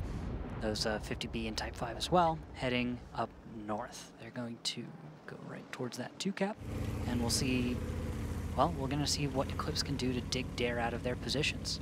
They've gotten plenty of damage out. They have some damage dealers of their own. So right now things don't look too bad for Eclipse. And there we go, some spotting. Positive gets lit, he's able to light bird. Doesn't take any damage for it, importantly. And Mouse, Dark God, and Exo. I like the read out of Positive here. He keeps checking that back A2 corner, even though nothing's been spotted back there. He knows that if he gets greedy, someone's going to pop out. But he's pretty sure that someone's back there, and he's not second guessing it. You know, he took the little chance and went around the corners to spot Bird, but right afterwards he pulled forward and was just checking for that angle because he feels really positive. There's a tank back there. You don't say. All right, Dark God Zim's moving forward towards the cap. Will he turn sideways and just kind of block for it? Oh no, a little reverse angling and seeing what's there. There we go, on to the cap. Not activating the cap yet, by the way. Note that. You have to get your tank inside the circle. There we go. And there it is. Now Drawcab's going to get on the cap as well and make it 2. And with that, we'll see what Dare does to respond. There, HE splash from Aggressor. On to Dark God, takes a little reset, but Drawcab's going to keep getting points. At the same time, you've got that hidden group. You see those, that Dark God, or Dark Ninja and 123. They'll be important to resetting if this gets too far. We fixed the track. Get going. And at this point, Positive lurking around in the south, trying to get some more intel. but at this point, I don't really see it in for Dare past just blatantly pushing there, because they may kill Dark God Zim, but even then that's not going to reset the cap. Trying to find that angle is going to be difficult. That it is. We'll see, 30 seconds left. Positive down in the south, actually starts firing. Oh, gets a hit 392 into Bird. Not bad there. He's going to go hit himself onto reload as T1 spotted in the open. It's going to shift around south. Dark Ninja and 123 being spotted finally. Draw Cab taking some damage. There's the resets that Dare needed. And this is a slow one, ladies and gentlemen. I'm sorry if you're at home going, why is this not more hype? This is extremely delicate. Extremely delicate, extremely slow. It's going to take a few minutes for everything to resolve. T1 Diabetics and this beautiful crossfire, forcing 123 forward. Even gets to reload. Nice 711 hit points of damage. And so those two defenders are now about half hit points. And trying to do something about cap. If you look at the hit points right now on the top middle of the screen, you can see 13,000 versus 15, now down to 14, but you can see that there's a lead. And what's going to happen now is you're going to see focus fire. Can Dare outfocus Eclipse? Can Eclipse outfocus Dare? What's going to be that tipping point? That's what we're waiting for. So Exo still is on 3 shells, and there's plenty of tanks from Dare right now that would love to just find a 50B and just annihilate it. That's going to be the trigger though, and Exo's going to peek out. Start putting damage into a wall. That's not good. All right, never mind. Mistakes aside, push is still going on. Focus is on towards Harmless. Drawcab and Dark God Zim doing a decent job there. And Drawcab, nice job sneaking it in. And it is a 4 versus 3 hit points between 3 of Dare higher, but Eclipse has more guns. And while that's been going on, Positive's been in a 1v1 with Nationwide, got 4 of his 5 shots off, and then dropped his clip. There we go, Bird's down. That's a huge Type 5 off the battlefield, and now focus goes on to Aggressor. So he looks like he's waiting to reload, but now there's no hope. He won't reload in time. And the wall of doom that was Dare Rising has been defeated, and that is just going to be Nationwide and that E3 being chased around by Positive. He now has his gun up in the air, understanding that this is over. Yep. Positive's going to pick it up. Very well played by Positive that game, I must say. All right, and that means that the only way this ends for Dare with any points is by tiebreaker. One more battle, one more on here on Himmelsdorf, and that should do it. That should. Or can they win 4 straight? If they can, they'll be coming back and putting 2 points on the board. Yep. No, oh, sorry, go for it. No, you were. Oh, I was going to bring up something off topic, though. Updates from the offline matches, guys. It is going to be top tier taking down 07. That's going to be a 5-1 scoreline. And then Elevate taking on Aquatic M60s in a 5-0 fashion. I believe that game ended in about 23 minutes. So yeah, 23-24. Yeah, not quite breaking the record, but pretty darn close. Yeah, it's kind of the way we look at Elevate matches right now is we record, you know, each battle time, and then at the end we're like, oh, did Elevate manage to do that? Not quite today. Not quite today. Yeah, which, you know, looking at this game, you know, Dare, after this, I just don't know how I feel about that opening play. Having the tanks get spotted across there, and the one thing I will say about Eclipse that I really like is they never took their eyes off that 5 line. So they made sure that they could know where, at the bare minimum, where the tanks from Dare were, which side of the 5 lane they were on, and they were able to understand that, setting up their play there. And if you look at it, Positive, the main one responsible for that, 3,700, 1 kill, and 90 fantasy points. Great work in a bad chat on a heavy tank map. Well, and I really like what he did down there in the south. How he kept the attention from some of those tanks from Dare. He's like, yeah, 6 tanks from my team are over there, but I'm going to be lurking down here and just kind of shooting you guys in the back. So you guys have to respect me. You don't have anything to chase me down, but I'm still going to shoot at you guys, so good luck. And he played that very well, getting off a lot of damage. So taking advantage of that crucial pick. Yeah, yep. That's why a bat chat is often even picked on this map, is because you have to be able to match your opponent's agility on the map. You have to match their bat chat or their 50B or what have you. Yeah, and actually we're going to see the same thing happen in this game. There's a few differences here, but Dare bringing a batch of their own and none to be seen for Eclipse, instead opting for a 113, an IS-4, mouse type 5, 5A, and 2 E3s. All right, it's an IS-4 pick. All right, Dare is going to go for that 50B mouse 2 type 5s, 5A, 18-110 E3, and bat chat. Yep, but where they don't have the bat chat, they do bring the 5A and the 113, and then the IS-4 is not the most agile of tanks, but it's not exactly slow either. So as a heavy tanker, James, I'll let you take this one. Talk to me about that IS-4. Not the most common tank we'll always see, but what do you like about it? The gun on it it's just kind of average tank. Like what's the good easiest enough way- in a lot of categories? Yeah, the main thing is it's just really hard to kill. Before the mouse got its buffs, that was the main reason you brought it, was you wanted to put something somewhere and just be like, all right, man, just last for as long as you can. Just don't die. And the IS-4 does that fairly well. Good armor, a good turret. Has that weak plate on the top of the turret like the IS-3 has. That's pretty famously known. Not as bad as that tank, though. Lower plate's a little bit weak. There is a commander hatch on the front that can be killed, but it's a very, very good side-scraping tank. And the gun, you know, once again, it's just an average gun. 400 alpha, nothing special. Does have heat rounds, which is kind of a downside. Or a plus, just depends on the situation. In current meta, it actually might be more of a plus than a negative. In the past, it's been negative. But overall, so it can be a decent tank in the right position, especially when you put it in the place like Exo is right now, side-scraping off the clock tower on the 2-cap. It definitely could work in that situation. A little bit more survivability against the HE shells. But outside of that, it's going to be a little bit less reliable in some ways. Yeah. Better gun at range than, say, the 5As. A little bit more accurate. I'll give it that, provided it has a little bit less alpha. Yeah. There's enough tanks now running around that are heavies like the IS-4, 5As, IS-7 that it's starting to get a little bit hard to distinguish one from the other realistically, you know? Yep. You know, they're decent tanks. When you know you're going to be pushing into a lot of guns, they're also decent tanks to do that. Clan Wars, for example, one line at Fisherman's Bay, if you have to attack the north end there, taking a couple IS-4s, waiting for a minute, and then throwing them down late. That can work just because they're so small, they're hard to hit. Did you really just drop a Fisherman's Bay strat? Yeah, well, it's just uses for the IS-4 in general, just trying to give everyone an idea. I know, I'm just messing with you. Yeah. It's just a Fisherman's Bay strat. It's an old map, that's for sure. I remember those days. Okay. But look at that, Dark Ninja getting some spots on the 0 line there. Yeah. And I will note, in today's meta, the S4 is largely extinct. Not trying to act like it's super endangered. meta all of a sudden. No, it's you know, for a while back in the day, especially when I was one of the few tier 10 heavy tanks, it was like that and the mouse. You know, it saw a lot of play, but you know, less and less now. It's I actually used to prefer it over the IS-7 for a little while, just because of the way the gun handling was. I just liked it. Yeah. It was a good. No, it's always been a decent tank. It's just that's the problem. It's always just been decent. Yeah. It's never shown in quite the right angles to make it amazing. Although if you talk to Photo Finish, he'd probably tell you all about why he likes the IS-4 versus the IS-7 and the pros and cons of each. Yep, and well, we've been talking on that 3-minute rant about the IS-4.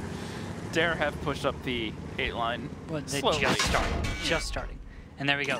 Damage onto, that's Aggressor. So there we go. Eclipse making Dare pay the toll again. And then Nationwide. Look at that. No, moving down need the to hill. be careful. Only 2 tanks in the south down here, and there's 3 tanks still there. So maybe some bait for Dare right now, showing all his tanks up here, hoping that Eclipse push into it. We'll have to see if they fall for it, because that 113 is getting to the point of no return here. You got a good point right there. This isn't exactly the most agile lineup. Yeah, now because he's of that. spotted, and now the Type 5's in behind.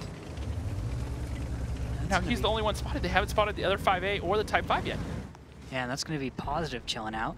He's actually amongst the rubble, so what he can do is be really nice and distracting here and possibly tell the rest of his team that, hey guys, there are 3 tanks, which are now spotted. We need to deal with this. And the thing about Dare is they don't necessarily know that all of these tanks from Eclipse, these red tanks, that 113 and the 5A, they don't know if they're truly alone. There could be something else sneaking around here. And unfortunately, because they all grouped up, they all get spotted, and Eclipse know that they're there, and they have fast enough heavy tanks to turn and run away. And because there's only nice shot, Bird, nice shot, yeah. Because it was only Bird was the only quick one down there, he couldn't really chase. He got the 1 shot off, but he couldn't go after them because he'd risk being overmatched himself 2v1 if he got too far out of there without his teammates' support. Yeah. So just leaving that 5A down there, and the 113's just going to keep on running. Oh, and this is painful for Exo. Look at where he is in the IS-4. Death by paper cuts is still death. Yep. He's about half health. He's going to be changing to... No, he's going to go at least this isn't as bad as the couple times we saw, I think it was Rival, break out the 50Bs and load HE Eclipse and just try to spam the HE Eclipse at the tank sitting there. Oh no! Dark Ninja almost flipped himself. But not this time. And there we go. Shells coming in nationwide for 46. Has a minute on cap. And, well, right now with a minute left, Exo's going to have to be the one to get the reset. HE, though, isn't a big problem for him. He's got plenty of shells, 10 of them.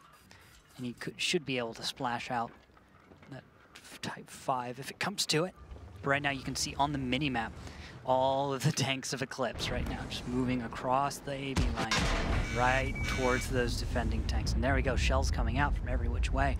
Onto Nationwide and Dark Ninja. Exo not angling quite right. Oh, and 123 is going to get caught out. Type 5 coming around the corner. Only 533. And the support fire is trying to come in right now, but 123 is probably going to go down here. He gets off his clip. Toll has been paid from Eclipse, though. Now 113 should have the kill, or Germ. Somehow 123 is still alive, and they're positive finally picks it up. Crossfire from the south, though. Is it going to be as effective as Eclipse was in the previous battle? Looks like it won't. And now they understand that those tanks are down there and they have to take this overmatch up here, along with reset that cap. Positive just going to push around as Photo Aggressor just backs off. 700, nice shot there from Aggressor, pretty decent roll. And now T1's going to come around, put one in there. Germ's actually going to bounce, Positive snaps another. Nicely played. Okay, that should be the hold right there on defense. That, even though hit points are relatively close, you just saw Nationwide and Aggressor go down. Because of those 2 kills, that should be enough to clean this one up. And there we go, Dark Ninja's almost down. He's got 2 shells left, which puts him towards Germ, but Mouse versus Batchet, not exactly great. And now Bird, mostly alone. He's got some support to the west, yeah, but not much Positive more. actually bounces a shot. I think it's a nice snap onto the lower drive wheel of Bird. That was a nice shot there from Positive. Yeah. That's the kind of thing you can only ask for.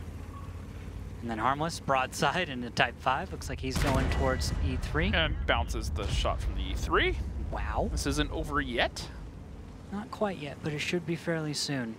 Just looking at the way this is. Now, Dark Ninja Eclipse is should actually have in a the decent. Dark Ninja's in a decent spot right now. He's low HP, but if all these guns can fire, he might be able to get off some good shots onto these tanks. Dare could turn this around if they do this quickly enough. Yeah, and now that Dark Ninja's reloaded, that's it. Down no, he's down. Okay, not quite enough to kill Drawcab. He's sitting on 6 hit points. And Photo finish from all the way over on the 5 line of the Type 5 gets the pick. And now Positive is going to be rushed by Harmless. Slowest rush ever. Droxity in the next cubby over is a 1-shot. And there we go, Harmless is fired. That's going to give enough time for Drock and Positive to both get shells into that Type 5. Get the kill they've been wanting. There we go. A little bit more should finish it off. And that is going to do it, guys. 2 tanks left alive for Dare. They're moments away. Now just Durgel, and that is going to be Eclipse taking this 5-1 over Dare, rising, securing the 2nd place spot. And now they just have 3 matches left in the season to hold on to it to guarantee that bye to the offline regional finals. Yep, and well done. That's great for Eclipse. They've been sitting here jockeying for 2nd place almost the entire season, and now they get to kind of get rid of that. With this will put 3 points on the board, won't it? Yep. Yeah, 3 points means that they'll be going from, what are they at, 19 or 20? Well, let's see here. Pulling up the standings right now. They are going to, that should move them up into 2nd place, and that should be a solid 22 points they'll be sitting on. Yeah. So 23 actually. So 2 points above Dare Rising. There we go. So that's good for them. They just have to keep it up, of course. If Dare were to pass them one last time in one of these last few matches, that'd be great for them. The other thing to keep an eye on though is just looking at it, Elevate still have to play Dare on the last match day. So that's going to be, you know, if Dare are going to have a chance, they need Eclipse to you know, make multiple mistakes in the last couple match days, which I just don't see happening, especially since Eclipse's remaining matches are top tier Teal Team 6 and 07. Let's take a moment though, because we have it, to review the match. Battles number 1 and 2 on Ghost Town went right into Eclipse's hands. And of course, once we got onto Sand River, things got a little bit dicier, didn't they? When we got one win there by It's been a very one-on-one-sided map, but it really favors the defenders when there's 2 equal teams. Didn't quite go that way earlier versus Teal Team 6 and F7. However, held true in this case. Both teams had a clear idea of what they wanted to go for, but neither was able to really execute. So just unfortunate there. Now looking at this last battle, Positive 3,200, 3 kills. Very fortunate he didn't get caught out early on in that 113. Hey, he still did a great job there. Yeah, no, just did a great job. Got around and got his gun into the fight. You know, good recognition that there were tanks there and to not leave himself there longer than he should be. Durgel did his job. Germ, of course, in the mouse held pretty well. 153 in that 50B, despite getting caught out. Still getting off almost 2 clips, 66 fantasy points, not bad. Dark Eyed Zim, 2,500, 2 kills. And then T1 Diabetic in that E3 did have that one broadside miss on Harmless, the bounce. Yes, but he also had some solid connections that that you really needed to see. That had he not landed a few of those hits on Himmelsdorf attack, the battle could have gone quite differently. But because he landed his shells that he did, he got it done. Yep, and on the series, T1 Diabetic top damage dealer, 360 fantasy points, not bad. Germ having a very strong match day. Kind of went under the radar, but a lot of consistent damage. Dark Ninja, no surprise there. Positive coming up there, 1,409 kills, 380 fantasy points. Then Exo and Drawcab running it out. 1, 2, 3, a respectable 300 points. It's salvageable. Photo Finish just short of that, 298. And then Bird all the way down at 223. That is going to hurt a lot of people since he had a decent pick rate this match day. Yep.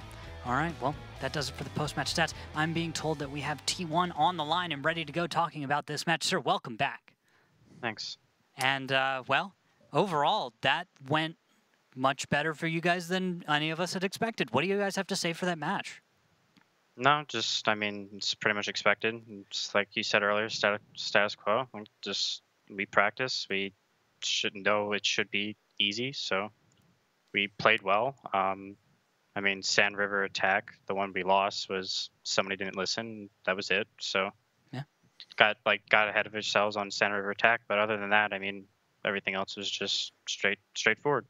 Just plan our responses the way we need to. Sounds fair enough. Now I want to go big picture for a moment. Last time we talked to Comps, you know, we asked him who he thought his contenders were, and his words were no one, exact words. What do you have to say about that? Do you think you're a contender for Elevate right now, or do you still need some work? Yeah, I mean, obviously until playoffs, I mean, we don't play them again, so that gives us a lot of time from the end of the season to when we have finals. There's a lot of time for prep, so. So if things go your way, the next time you'll play them is in the final match of our season? Yeah, I mean, every time we play them on land, it's always close, so it just doesn't matter. I mean, even in finals, it's always going to be close, so.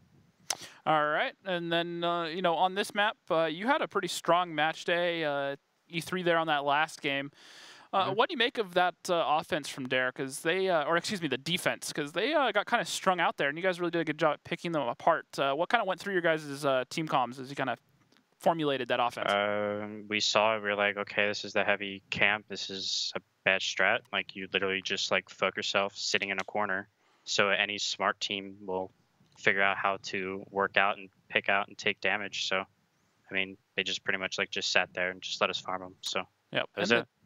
I was going to say, and then Positive also played very well that round. That bat chat getting down the south. You know, he's really starting to turn up. You know, he was kind of questionable early on, then he's got pretty strong. But right now, he looks like a pure and solid beast. Do you guys think he'll keep that going into the playoffs?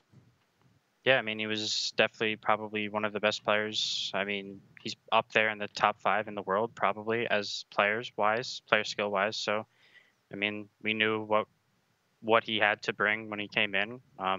He's always been friends with Zim, so it's just we're happy and that we ended up getting him. So, and we know he's a great player. So, all right, fair enough. T1, any final thoughts for the fans out there?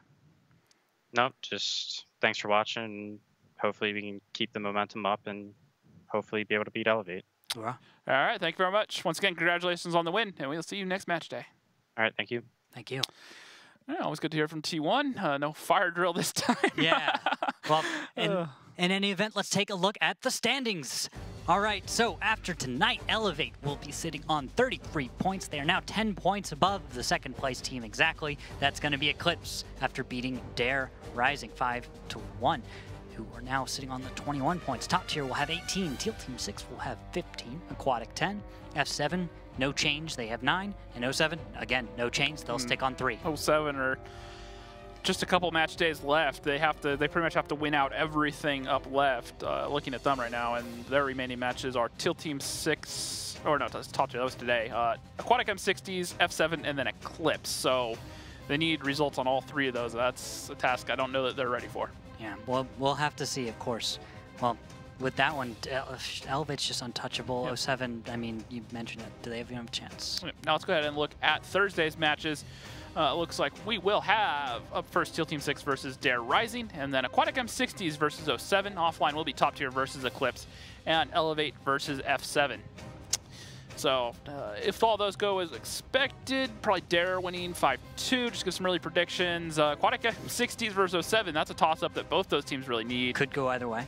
Top tier playing as well as they are, but versus Eclipse, that could be a really good match. Depends. And then for unfortunate F7, potentially another 5-0 there. So definitely tune back in next Thursday, guys. Same time, because that will be some very close matches. Now, once again, guys, if you don't already, make sure you guys follow us on Twitter at WGLNA. Send us those tweets. We'll try to put them here on the show if we see something we like. Also on Facebook at facebook.com/WGLNA for the Facebook Live pre-show every single match day, 4:30 Pacific, 7:30 Eastern. We'll answer you guys' questions about the league, tanks, life, whatever. We're fine just to chat about whatever it is. So make sure you guys stop by. It's always a good time. And also the Wargaming pre-show. It's at twitch.tv/wargaming, hosted by B-Ted. Normally it's him and Ute. Sometimes Meathead stops by, or sometimes Dance. So make sure you guys get in there. It's always a good time. See what they have to say about just the league, fantasy, all that sort of stuff. So if you really want that extra edge in the fantasy league, that's where to get it. Of course, and don't forget fantasytanks.com. Go over there all the time. Gold prizes, compete, win. Makes sense. There you go. All I gotta say. Yeah. All right, guys. So that about does it. You have any final thoughts, Randall? Nope. Just fun day of matches. Glad to be through these. These are very important. All right, guys. So I've been James Rockstar Grief. That has been Randall, Ruka, Holcomb, and we've been the WGLNA. We'll see you guys Thursday.